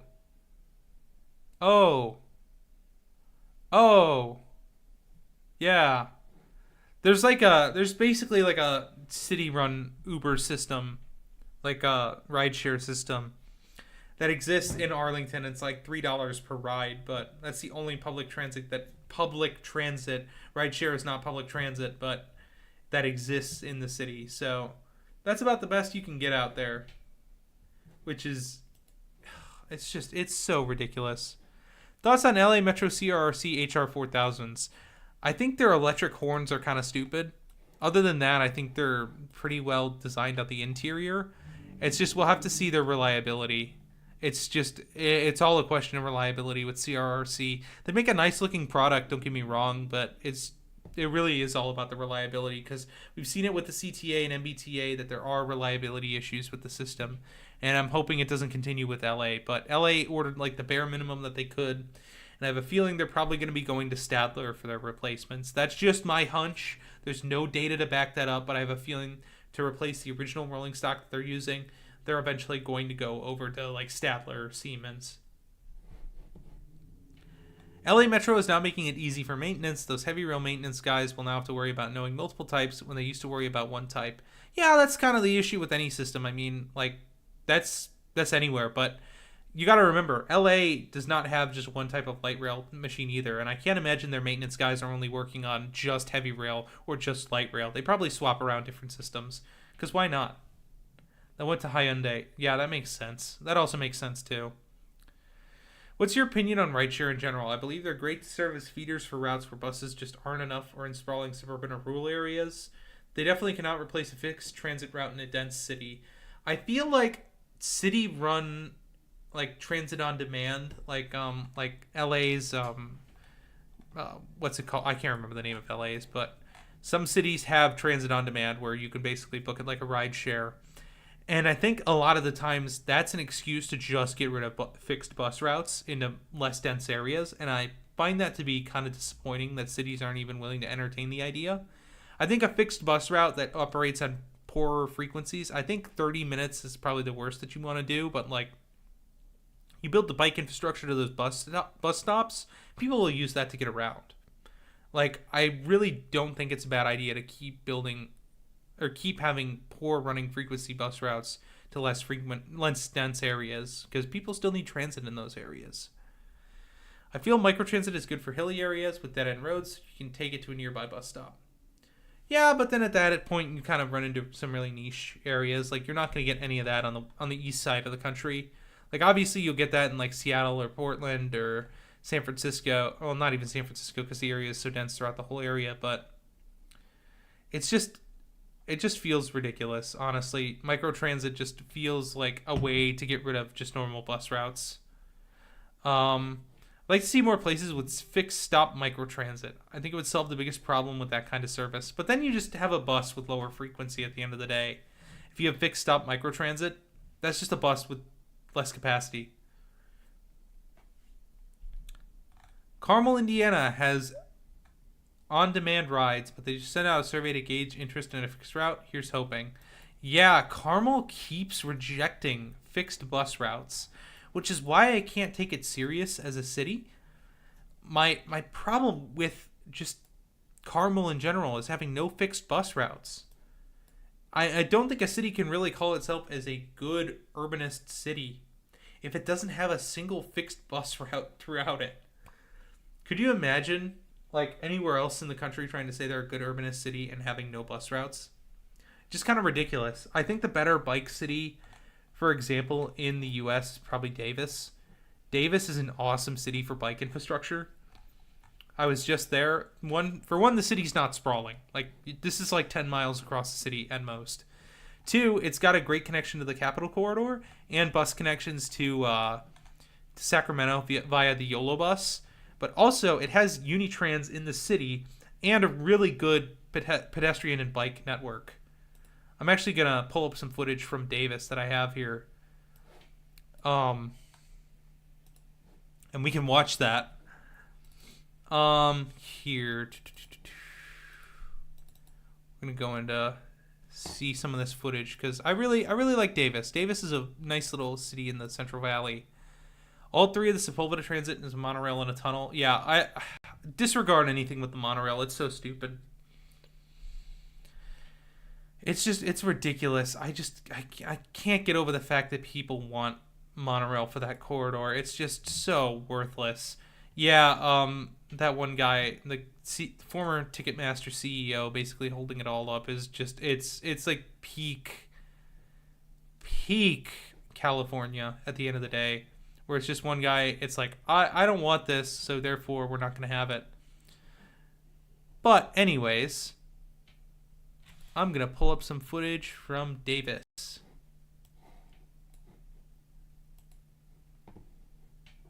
It's got these nice little walkable streets.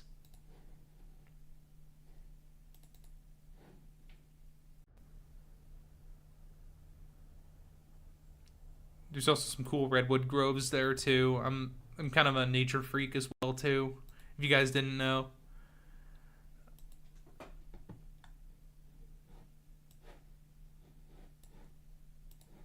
But yeah, I mean, like, Davis is a really just incredible small city that I think does the small city urbanism right.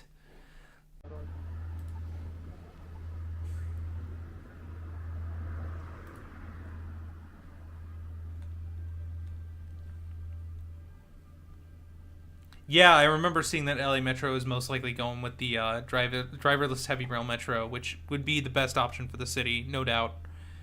And I mean, just being able to get from the valley to the basin in like 20 minutes on the west side is just going to be huge for riders.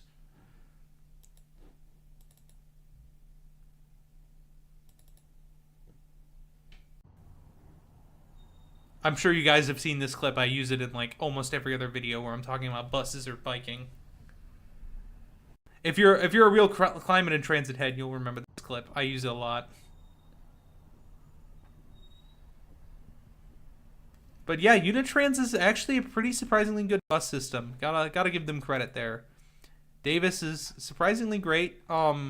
Sacramento's got some good and bad, but overall, I don't think Sacramento is as bad as other cities. It just doesn't feel as big as it actually is. The Sacramento area is actually huge, but like in terms of population, but it just doesn't. Some of the infrastructure here is just bad. Like there are just some bad streets here that are just way too wide for their own good. My favorite example is like I Street. I Street is pretty horrible. Like this is not great. This is not what you want for a nice walkable city. But then you come down to like K Street over here, and K Street is just this incredible, wonderful, walkable, transit-oriented street with these wonderful street trees. And it's an incredible environment. Like people are just out walking around. There's some nice businesses down the street. You've got the wonderful medium density that you want for a city. And overall, it's just a wonderful, like, nice little street to be on. Like, even when it was like 90 degrees out and I was in Sacramento in the middle of the summer, it was still quite a great experience to be on K Street. This is quite the face that they have for their advertising right here. It's just so goofy. 100% Carmel is fluffing their urbanist image. It's decently bikeable, but with it having no connection to even Indigo, let alone a system at all, is laughable. Yeah, I just like if it had those connections, I'd be like, yeah, that's good. You know, like it's a good example, but I just don't see it as a good example, and I think Davis is definitely the better cycling example. Do I think Valley Metro is underrated? Yeah, honestly, I don't. I think some of the Phoenix hate is justified. Like, to be honest, like the sprawl is very bad in Phoenix, but like at the end of the day, the Valley Metro light rail system is growing. It's got a decent ridership per mile on it, and it's getting connections as well too with like the streetcar. Tempe is really a solid city that people just don't like to think about. But it has some very nice mixed-use streets here. Like, don't sleep on Tempe. It's a good, nice, walkable city. Like, I mean, just you don't get this everywhere in Arizona. You don't get this everywhere in Arizona, and it really does show how much they care out here. Like, look at all this street shade, like that you get from the trees and the building design itself too. This is pretty incredible over here. Obviously, this isn't as great over here, but like this right here is definitely something. And I mean, if all of Tempe and Phoenix looked like this would be a completely different story. But you know, it's definitely got some room to grow. But yeah, Phoenix definitely it's bad. Don't get me wrong, but Valley Metro, at least the light rail, is doing a good job to improve itself. Definitely needs some work on the zoning though, because like this could be like thousands of new units down here just to the south of the city. Like you just have all these empty lots over here, and I know that downtown Phoenix has been doing a good job with infill, but like you could absolutely go ham with the infill instead of actually sprawling out, because a lot of this region is just insane sprawl. Like tell me, why does there need to be housing all the way out up here? Like this is insane. And I know a lot of it is just people retiring from the Northeast, but like it's baffling that there's housing all the way out here. Like this is basically like thousands of feet of at least a couple thousand feet higher elevation than actual Phoenix proper, but it's just ridiculous. I mean, even the concept of Scottsdale is kind of crazy, but yeah, it's just you're fighting a fight against sprawl at the same time. Like you can build out a whole bunch of transit, but if you're fighting sprawl this bad, your transit's got to be really good in order to deal with that.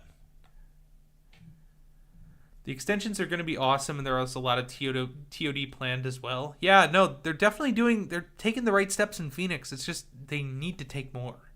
Like, it's good that they have ambitions. They really need to step them up, though, because, like, this core area is going to be good.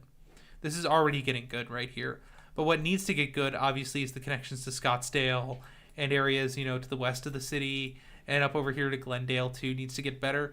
The problem is that there is a lot of local opposition to that too. The crime train. Everybody thinks that crime comes in on the train, which is just a goofy upper class thought logic there that makes absolutely no sense. But it's how people think apparently.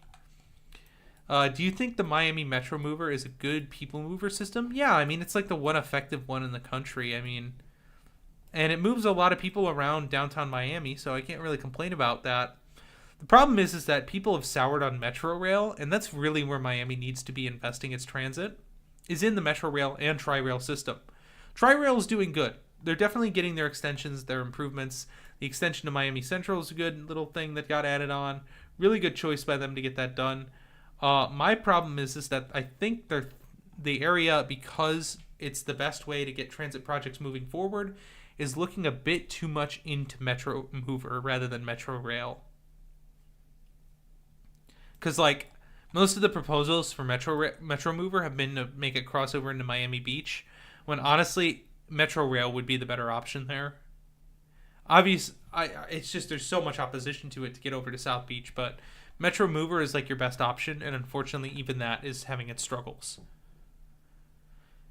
Thoughts on the Uptown line / Silver line in Houston? It was supposed to be light rail, but a congresswoman blocked funding for it, so they had to resort to funding for BRT. Yeah, and then they're scrubbing the bus lanes too. So, like, is it really even going to be BRT without its own, dedicated right-of-way? It's just kind of ridiculous that they're doing that. I can't. It's just so goofy. And we're going to jump back across the country to Phoenix because the connection to West that will happen. Yeah, it's going to happen. It's quite far out. That's my problem with a lot of this, that a lot of the future extensions to the light rail are still in like 2035, 2040. The next extension after the South Central extension is going to be the Capitol extension, which is only like half a mile. Like, it definitely needs to be better than that. Like, they definitely do need to step their game up here in Phoenix and build some more transit. But I think what they're doing is good. They're building transit. The north, south, east, west lines are going to be very, very effective in being the base. But they've got to build out more onto that. It's going to be kind of hard, but I think they still need to extend this line down further on Main into Mesa. And possibly even sink it to go south over towards Superstition Springs. But, I'm not quite the expert. Everything should be driverless, so much less risks of having service reduced to cut on operating expense. I mean, yeah, we should automate systems more and more, but I don't think that we should not pay people, because obviously we need people to get money. Like, people need to get their bag, and we don't have a whole lot of people wanting to have universal basic income. So I'm fine with a nice union job staying around so long as it goes to the cost of operations. I think that's fine. I don't think automation is really the end of the world, is really what we should be focusing on too much. I still think new systems should be looking into it, but still having an operator behind it so that way we can keep those jobs. But until we get universal basic income sorted out, I don't think we should be focusing too much on full automation, because then we're just taking jobs and giving them to computers. Do you think WMATA's 8K and SEPTA's M5 will be based on Hitachi's A-Train architecture found in other countries, or that we use some technology and designs inherited from Ansaldo Breda? I think they'll probably go with Hitachi's method, just to kind of streamline it. I don't know how Hitachi as a company works, so I can't really speak for them privately. But if it were up to me, it'd probably be just better to just streamline the options. Yeah, every agency needs more funding. Drivers should also be there in case automated systems go haywire. Yeah, blank. They definitely do that with WMATA and its automation. But some systems are, I think it's like tier 4 or tier 5, where they get so good on automation that they don't actually need an operator.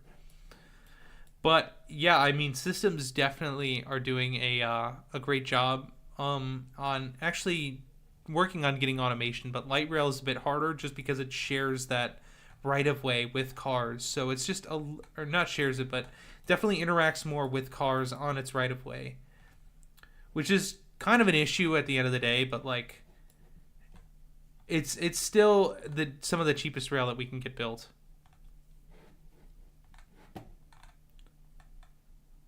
Wow, we've been live for 2 hours. Oh my goodness. And we've got a lot of viewers. You know, folks, I gotta thank you all for tuning into this stream. I know I've had some technical issues. We're gonna get those ironed out for future streams. But yeah, this is definitely gonna be more of a normal thing as well, too. With a new RFK stadium on the way, GM Randy Clark mentioned that WMATA might finally make the Oklahoma Avenue infill station a reality. It's part of the original plan, but end up being canceled. Yeah, I mean, it's not like WMATA is new to building infill stations. We have Potomac Yards that just recently got opened up. But I think it's definitely a possibility. I mean, especially if the head of WMATA is saying it. But, you know, we'll just have to see when it happens, because, you know, we're still looking at the Commanders possibly moving to RFK Stadium. So you never know. And I believe there was some sort of redevelopment project as well, not just including the stadium's redevelopment as well, but like also more housing coming over here. But we'll see. Oh, man, these parking lots have seen better days, and the stadium itself too. But, yeah. All right, guys, I'm going to take a 5-minute break. I want to get some water, maybe a little bite to eat. I will be back in 5 minutes. But if you guys want to keep those questions rolling in, I'd be very appreciative of that, because, you know, questions are always awesome. I can always backtrack and scroll back through.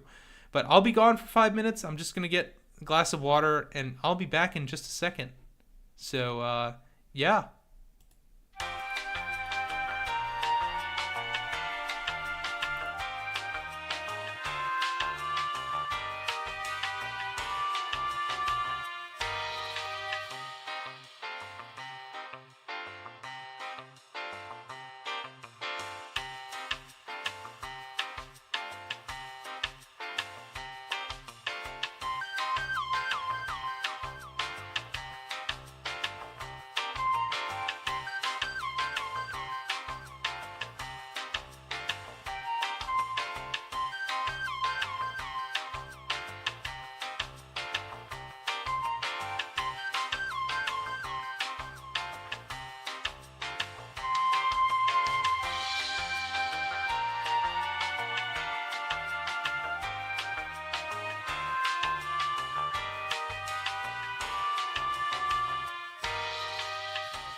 And we're back, everyone. Welcome back. How are we doing today?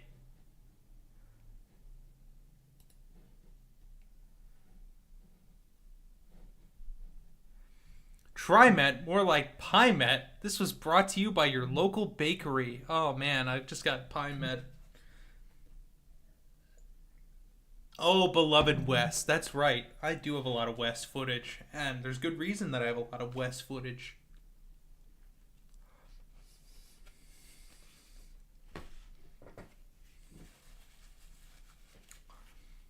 Reviewing my stream food, hot dog, 7 out of 10. Specifically, Trader Joe's. But I'm back, and I'm here to take any questions. Apparently it was just the PieMet. The South Central Extension will open this year. Yeah, I'm actually super excited to see that. I might actually make my way down to Phoenix for that one. It's definitely something that's been intriguing. I was at the Northwest Extension Phase 2 opening, and it was definitely very exciting. Met a lot of great people down there. Can't wait for some more transit opening to occur soon. We got some big ones coming up, though, for Seattle as well, too. West should be the next obscure transit. Oh, ho, ho, blank. You are quite a good predictor. It's in the works. It is in the works. I'll tell you that right now. I'll spoil it right here on stream. I don't know how many people are going to click through on stream later on, but yeah, it's definitely, it's in the works. It's in the works, so don't you worry about it. We're working on it. We here at the Climate and Transit team are working on that. A couple of other obscure transit episodes too. I kind of put them on the back burner. I wanted to make a bit more policy charged videos rather than what you call it, informative videos. I'm still big on the informative videos. Don't get me wrong; those are still coming out. Still more obscure transit.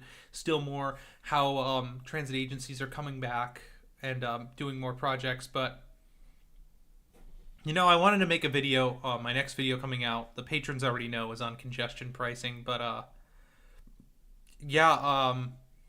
it's definitely a work, and I really want to make some more of it. As a Hillsboroughian, I am eating this TriMet content up. Yeah, TriMet's my system now. I really enjoy taking it. I've had my fair share of bus routes and every single Max line, not all the way to the end, but I've been on every single Max line, and definitely interesting. Hillsborough residents definitely benefited recently, though, from the Better Red project. So if you're in Eastern Hillsborough, definitely a huge benefit to you. I wish cities and CT had more than just buses. Well, at least Hartford has some good buses. CT Fast Track. Wait, is CT Fast Track all the way up there? Oh wait, no, it's like New Britain to Hartford. It's like right around here. I'm just a little blind when it comes to looking for them. CT Fast Track. Additional parking. All right, well, we need to find here's the actual busway. This has always been like the main standard of a BRT in the US.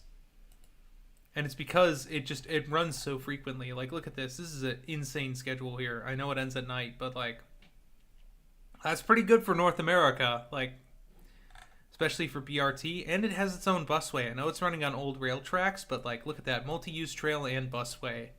Can't get a whole lot better than that in North America. Like, I'll take it. I'll take a bus plus bike is better than just bus or just bike or just train.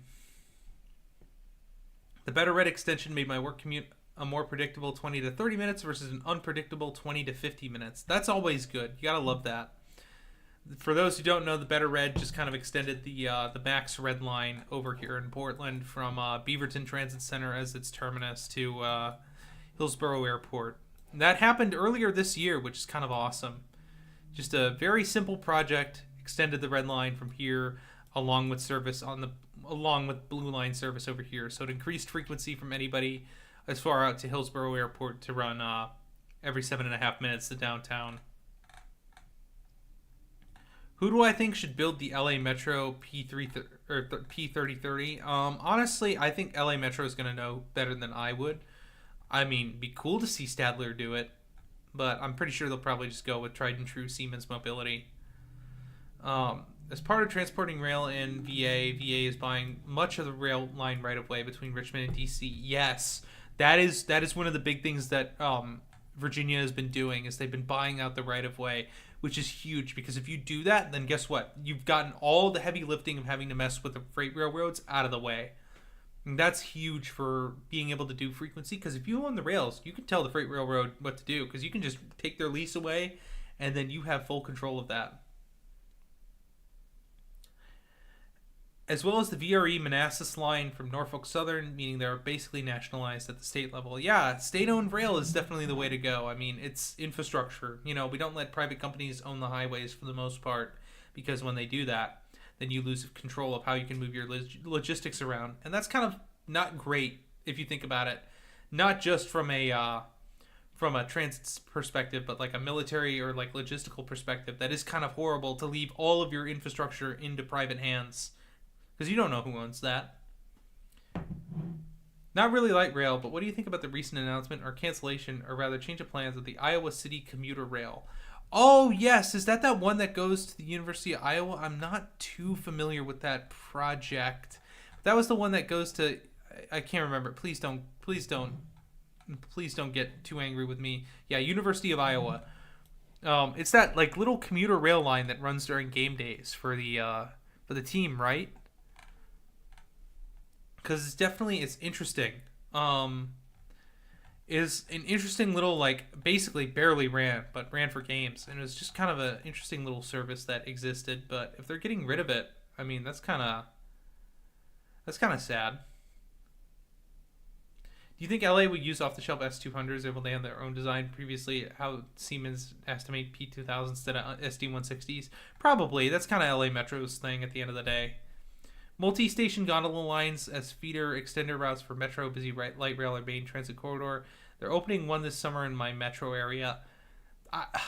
Oh man, yeah, I'm gonna spoil my next video. It's gonna be about gondolas, but yeah, I'm not the biggest fan. They can work, but you really have to have weird terrain for it. So like if you have very hilly terrain, like for example in say Seattle, they have some very hilly terrain that can't be, traversed by trains very easily. It can be good for that, but outside of that, I think it's kind of limited in its scope.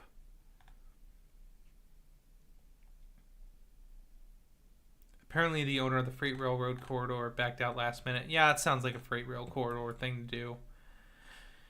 Do you think NJ Transit should electrify its whole rail system? Yeah, I personally think they should electrify every rail system in the U.S., but, I mean, is it worth doing? I mean, for NJT, probably. I mean, they've got quite the network, and I think it would be really good to just have a select few options for its rail transit network. But I mean, like, yeah, it's kind of a good idea for them to do, or at least strive for, to make a whole electrified system. It's pathetic when VA, NC, and MD are humiliating New Jersey and New York. Yeah, the problem, I mean, like, these cities already have their built-up networks. But I can almost respect a city or state more that's actually trying to improve rather than one that already has an existing good network and is just kind of stagnating with it. I really think stagnating at that end is just kind of really annoying for a city to do at the end of the day. Like, just stagnating cities just are very annoying to deal with, and they're just very disappointing. But cities that are actually making the active effort to improve themselves are very respectful at looking at that. Do you need footage? Paris here. First one will go over the rail yards, is automated, and cut travel times for more than half the buses with lower OPEX. Yeah, I mean, I'm always looking for more footage, but yeah, Paris has definitely done a lot with its metro too. I mean, like, look at this. Look at this. This is beautiful. When you get these spaghettis of different rail lines, it's just perfect. I mean, we'll take a second to admire that.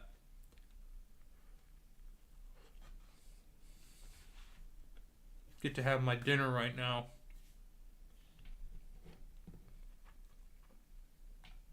Who do I think will make the 9000 series at CTA?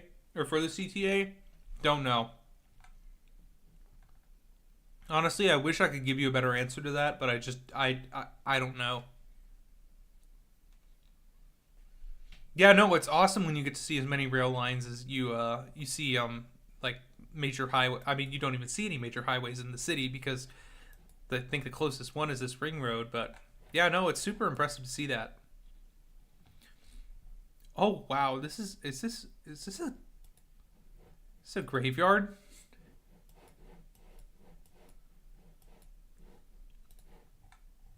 It looks like one. Cemetery? Yeah, no, it definitely. Yeah, no, that's kind of crazy that they got that right next to this wonderful stadium here. European city design is so interesting. I kind of like these outer areas in Paris where they really tried with those like mid-century like city in the park, Le Corbusier style developments that just didn't work.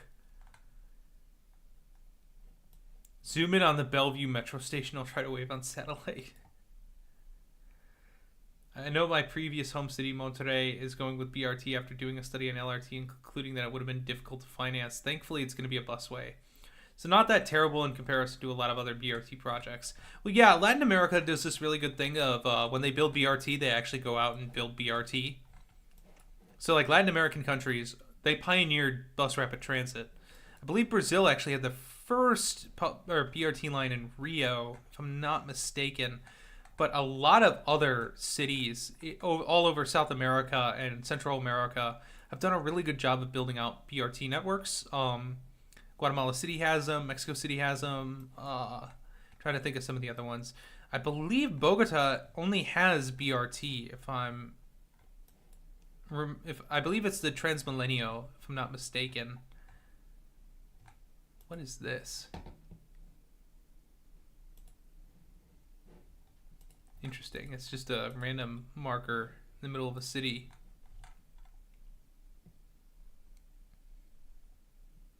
Monterey does not come to anywhere in mind when I think of cities that could build LRT, so that itself is surprising. Are we talking about... Oh, wait. Are we talking about Monterey? Oh, Monterey. Okay. All right. We're talking about the coastal California city. I thought you were talking about Monterrey, Mexico. Or just 1 hour short, but these guys have been absolutely killing the light rail game. This is the highest ridership light rail system in North America by mile, and it's absolutely insane. I need to go check this out because this network is just crazy. They've gone above and beyond in terms of building light rail. And also, it's just a cool looking city. I mean, like, this is legitimately, like, the coolest city in North America that I have not been to. Like, it's on the list. Like, arguably the coolest city. Like, look at this. I know it's a highway, but look at this Greenway River and just the skyline with the mountains is just, like, look at that. Like, this is like America's, or like North America's version of Chongqing. Like, this is crazy. Tell me this is not some of the coolest city like design and planning that you've ever seen. Like, look at that with the mountains. It's just, oh my gosh, it's crazy. I love this. This is awesome. You got some beautiful statue. Yeah, I will all day, any day defend Monterey. It's beautiful. It's got a lot of beautiful old architecture. It's got a lot of very beautiful modern architecture. It's got these canals through it as well too, and the mountains. Just overall awesome city. And I mean, we can't sleep on Mexico City either. Mexico City is awesome. Monterey is like Dubai, but it's actually cool. Yeah, better landscapes than Dubai. I mean, like I'll take the mountains any day. Mexico City is also awesome.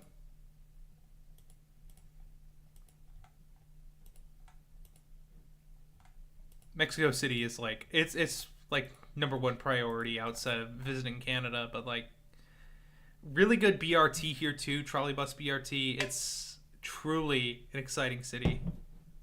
Biggest city on the continent too, Mexico City. And it's got a good transit network. Probably the only one that really like one for one punches with New York City. I'm excited for the Caltrain extension to Salinas. Yeah, that's gonna be good. It's gonna be good connecting down here. I know it's gonna be the galleries with the diesel power and less frequency, but it's gonna be good. It's gonna be a good connection. Like, it's definitely not gonna be the worst thing, but it's definitely not gonna be the best.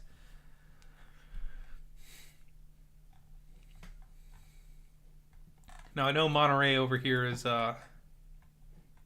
didn't they have that weird test LRT battery thing that was like slow? But yeah, some of the areas around the Bay Area are doing a really good job, and then there's Muni, who just like severely cut service because they had a shortage.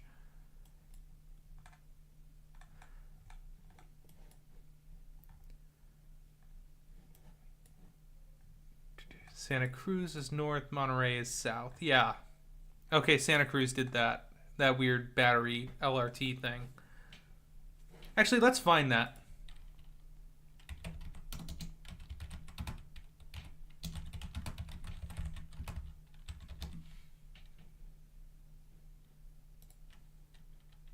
Just 1 second. Yeah, it was kind of this goofy little thing that just kind of ran on existing rail. It was super weird looking.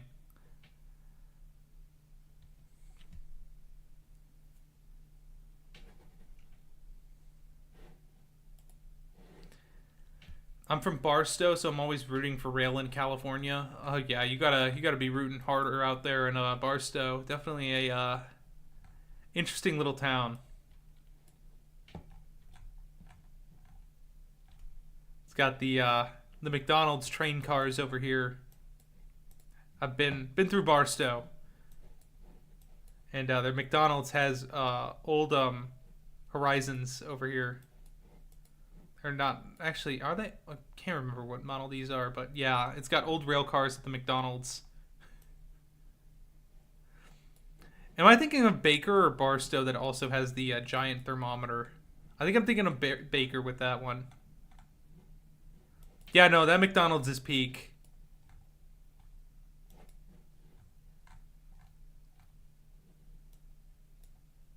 Yeah, the world's tallest thermometer. Battery trams / LRT can often be good. Yeah, they can definitely be good. I think these things were weird because I think they were like weirdly hydrogen powered, the ones I was just showing. They were like a weird hydrogen power unit. It was just kind of ridiculous how they were operating. And it was also just a little test unit too, so it didn't run like super consistent service.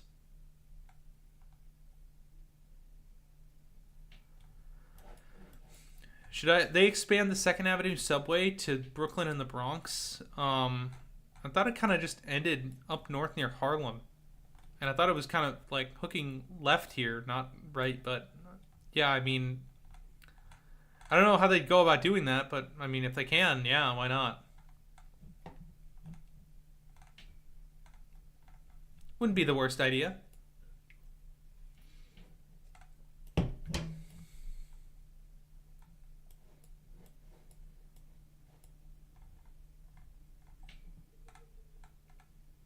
California is going to be doing some more hydrogen trains in the San Bernardino. Yeah, I remember that. The ZEMUs, little goofy things. I've actually been on the Arrow. It's such a why does this exist kind of route, you know? Like, I get it. Like, Redlands is kind of cool, but like I don't know. People just, it's going to need some sort of extension to really keep its life going, and definitely some frequency improvements. What's your opinion on the DC streetcar quote-unquote network? Do you think it should be extended?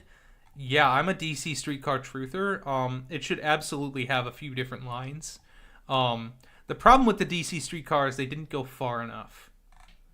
So for one, they should have at least crossed this over the river and had a connection with the Omata station that's over here on the initial line, and it also should have ran further to the west and actually run into like Chinatown or something, because it kind of just stops too short of where it really needs to be effective. Like, this is fine, like running along East Street through here, this definitely probably gets some ridership, but it needs to be more like the streetcar network needs to fill gaps in the service area. So WMATA can get a good coverage, but it's not going to get everywhere. But if you had a streetcar network, because I remember it was supposed to be like 3 lines that they had going on, it would be a really good way to fill in some of the gaps of, your existing rail transit network and fill, higher use corridors as well too. Because that's what people forget about streetcars, is that they're really good at, and light rail is that it's really good at filling these transit gaps. It's like buses, but people enjoy them. I mean, I enjoy buses, but like a lot of people actually choose streetcars more because they have a better ride quality. There's just a better perception of streetcars out there than there are, buses. Unfortunately, that's just the case. The best quote-unquote streetcar system is NOLA, even though it should be more of a transitional LRT network. I'm once again going to disagree with you here and say that the best one is in Portland.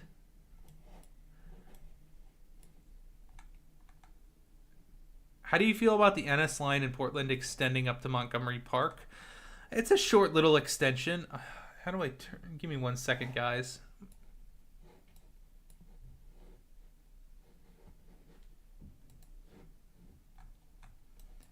I want to talk about Portland, but I also don't want to dox myself, I kind of low-key did, but like, I don't want to dox myself further.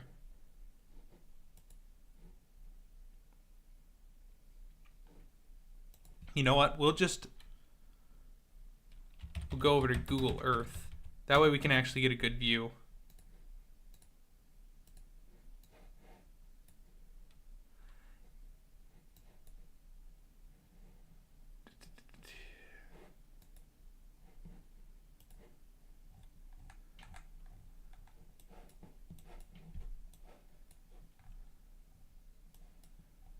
Here we go. We got Portland over here. So in this northwest little corner, they're actually planning on extending the north-south streetcar line. Kind of ends over here. But the new extension is going to run up a little bit further north into this neighborhood called Montgomery Park. But most of it is going to be off-wire and battery. And that's why they're actually changing out the streetcars from being Skodas to being Brookville Liberties. And I don't know how much of a fan I am with that rolling stock change, but I mean, it'll be nice to see that actual improvement there at the end of the day, because like, it'll be a service extension. It's nothing crazy, but it will be a little extension that provides more service to people in an area that's very walkable and isn't well connected by the buses to downtown. A lot of people bike in Montgomery Park in the Northwest, but I mean, at least having the option for the streetcar would be really nice. Oh, frick.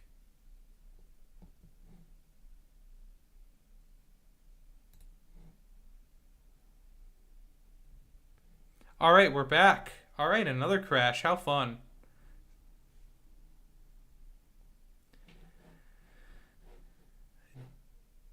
We're going to hop right back into it. I'm not even going to delay. Do I think that the Milwaukee streetcar was a disappointment? No, I don't think the Milwaukee streetcar was a disappointment. It's not super fast. It also operates Brookville Liberties. Not exactly the best speeds, but I think it does an all right job of at least connecting the downtown and the immediate neighborhoods, which is what a streetcar really needs to do. It's not like a streetcar is going to get you from Whitefish Bay to South Milwaukee in a reasonable amount of time. That's not what a streetcar's purpose is. A streetcar's purpose is to get you from Walker's Point to Lower East Side in a reasonable amount of time. And yeah, Milwaukee's got some bad interstates in downtown. They're actually planning to remove 794 right here because of how useless it is. But, I mean, yeah, streetcars are good for getting people around immediate walkable neighborhoods, but the real trick is getting people between the crosstown neighborhoods, and that's where I think Milwaukee needs to build up its BRT. How's Austin doing? Heard it's not going well. Austin's big problem is that it just needs to build. Just needs to build transit. Literally, like, a lot of Austin people talk about how well they're doing in terms of building housing, and they are. They're doing great on that. They need more housing, or they need more transit though. They've kind of peaked with the building the housing. They need the transit now.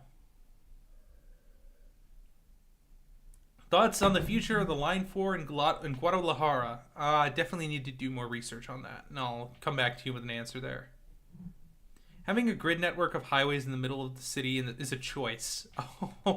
Oh, you think that's bad? We're going to go down to a fun little place called Orlando, Florida, where there is a giant, massive interchange right in the heart of downtown. This is a pretty insane. Hello, Super Brown Sheep. Welcome in.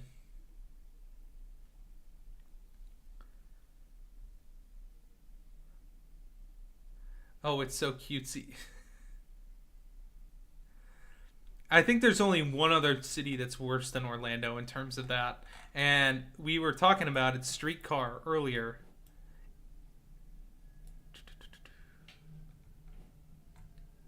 And that's Kansas City. Kansas City is a horrible downtown highway network. Just, oh man, it's just boxed in. Like, look at that. Highways everywhere. Off-ramps everywhere.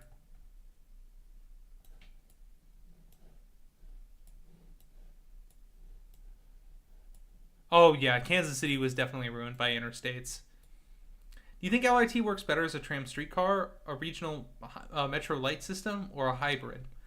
I think both can work in a city. Like, streetcars serve their purposes, but I think the beauty of light rail transit is its flexibility. It's not quite defined to do one thing or the other. It can operate more as a bus or more as a heavy rail metro, and it kind of fits that spectrum of cities that really can't justify getting the heavy rail metro, but definitely need something better than buses.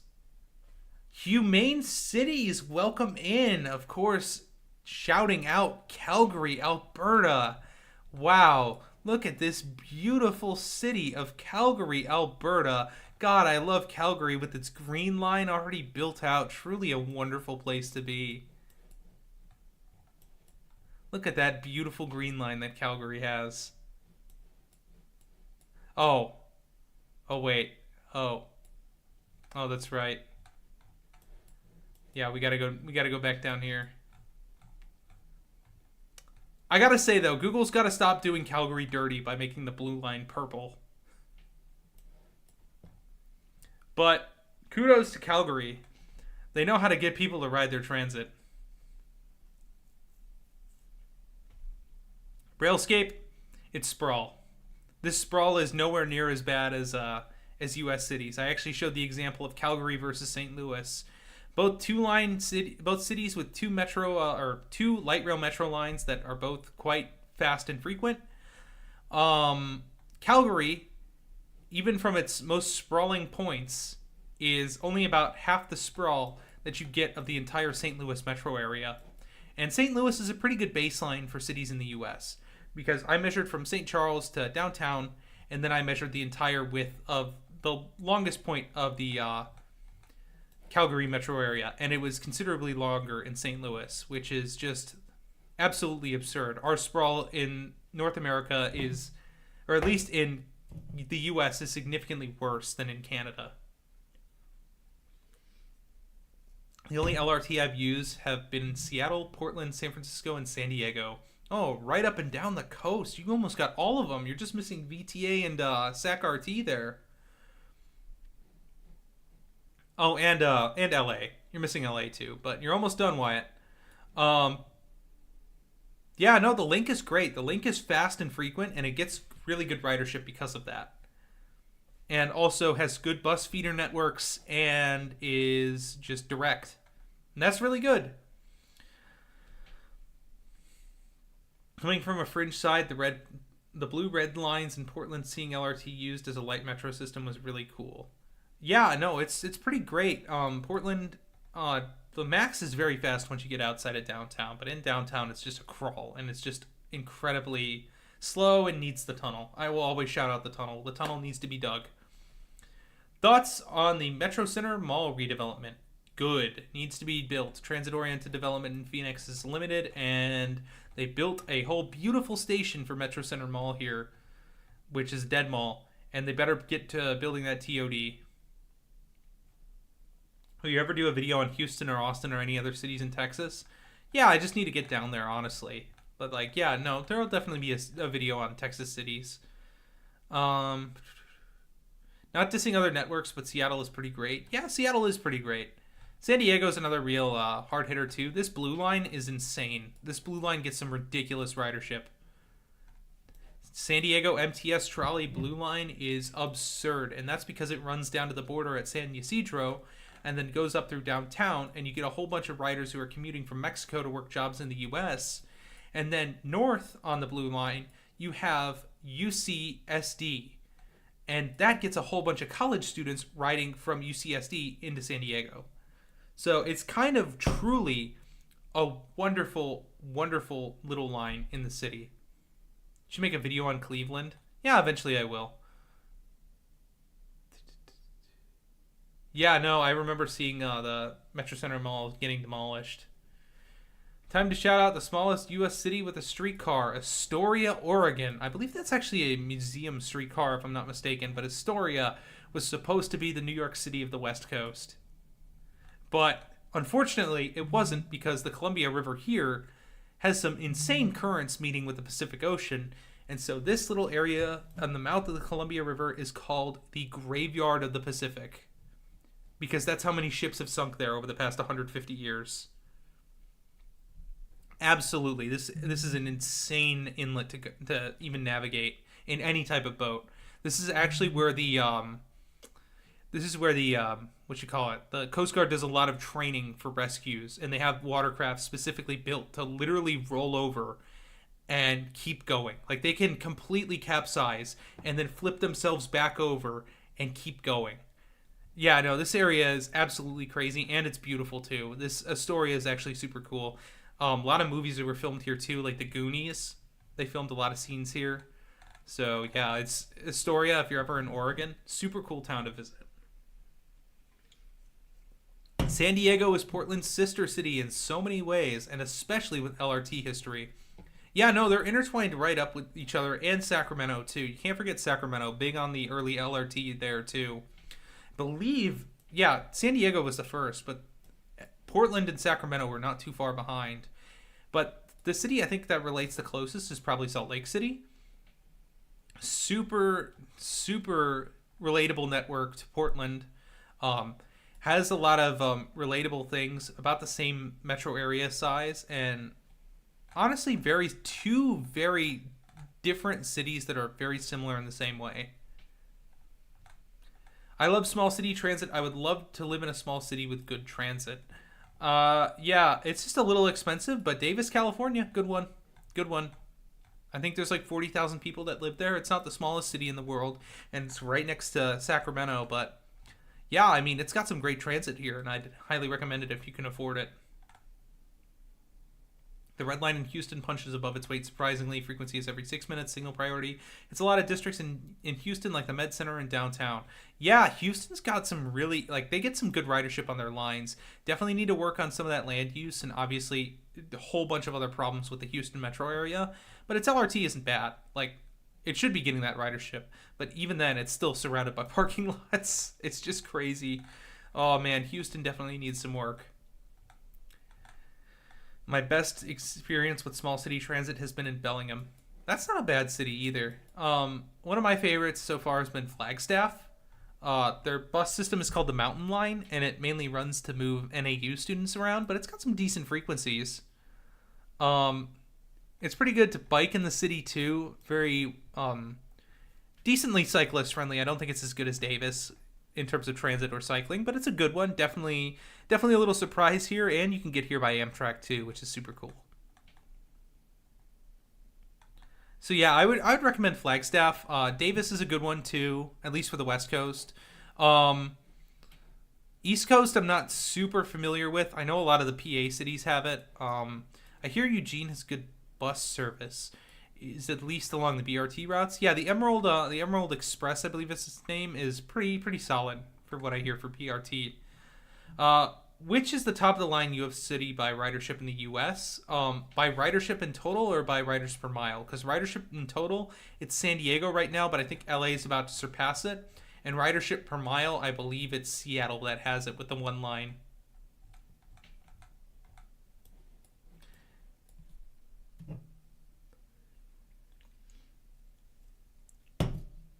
Whew. All right, folks. I think I'm going to start wrapping it up here soon. So if you guys got any last questions, anything you want to bring up, I'd love to answer them now before I hop off. This has been an awesome stream. I know there's been some technical difficulties, but this has been super fun to be hanging out with you guys on here on a wonderful Saturday night. Do you think metro areas should stop letting suburbs decide if transit gets funding or not?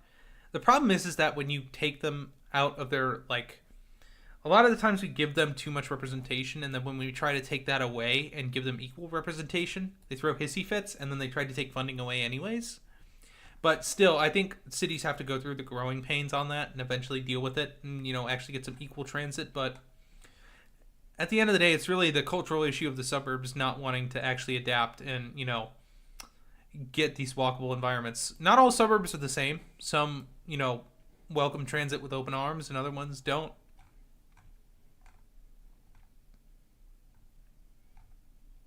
I know in your area, Daniel, Phoenix, there are some real suburbs that have some real opposition, like Scottsdale. Oh, God. Sorry to talk about Houston again, but you should look more into the history of transit in Houston. It's both interesting and frustrating. Yeah, I know. Almost got its own monorail system, too. I remember comparing Saskatoon and Eugene's BRT systems on Reddit. I found that Eugene had more dedicated right-of-way. Saskatoon only had like 4 kilometers of dedicated lanes. Yeah, that's the problem. A lot of BRT systems there are a lot of arterial rapid transit systems are mislabeled as BRT systems. And that's just not true. I wish more systems would go with the ART naming rather than BRT, because at least they'd be honest about it. But they want that name. What do you think about the HART train in Honolulu? Good. I like the Skyline. It needs to be extended. Once it gets to downtown Honolulu, it'll be great. But the airport extension that's supposed to open up soon, going to be good. What are my thoughts and opinions on the Silver Line and DFW? Probably it's going to need to have to run more frequently than it's planned to eventually, because, let's be honest, it's going to be a pretty helpful line. I can't remember which city is it supposed to run through. Garland, I remember hearing, is actually decently surprisingly good with getting new transit, and yeah, it's going to be a really helpful connection for people in that area, but it definitely needs to run a bit more service when it runs. Are most light rail systems trams? Yes, they're basically using the same rolling stock as trams. It's just different terminology here. I would say light rail is a lot more tram is a very all-encompassing term in Europe. Light rail is a very all-encompassing term in North America. And then in the U.S., we have really LRT, which kind of denotes a more metro-style system, and then a streetcar, which denotes a more street-running, shorter stop spacing, slower type system. Tempe and Mesa are doing good work, though. Yes, they are. Sorry to talk about Indiana again, but how do I get started with trying to get light rail unbanned in Indiana? Who do I yell at? I need you to find your state representative, and I need you to yell at them. That's what you need to do. You need to absolutely blow up their emails. And we'll see if we can find that later on. But yeah, no, definitely look up your state representative and start pestering them. It's a really good way to get things done, honestly. Like phone calls, emails. Phone calls they really like, or phone calls are a bit more, effective, but emails work too. Not as effective, but they still work. All right, folks. Thank you for so much for tuning in to this stream. I really appreciate it, guys, but I'm gonna get rolling off here. I've been streaming for 3 hours now, and it's been super fun to stream with you all. I'm gonna try and make this more of a regular thing. No promises on how often it's gonna be, but I will be announcing it when I do. But thank you so much for tuning in, and you all have a wonderful rest of your evening.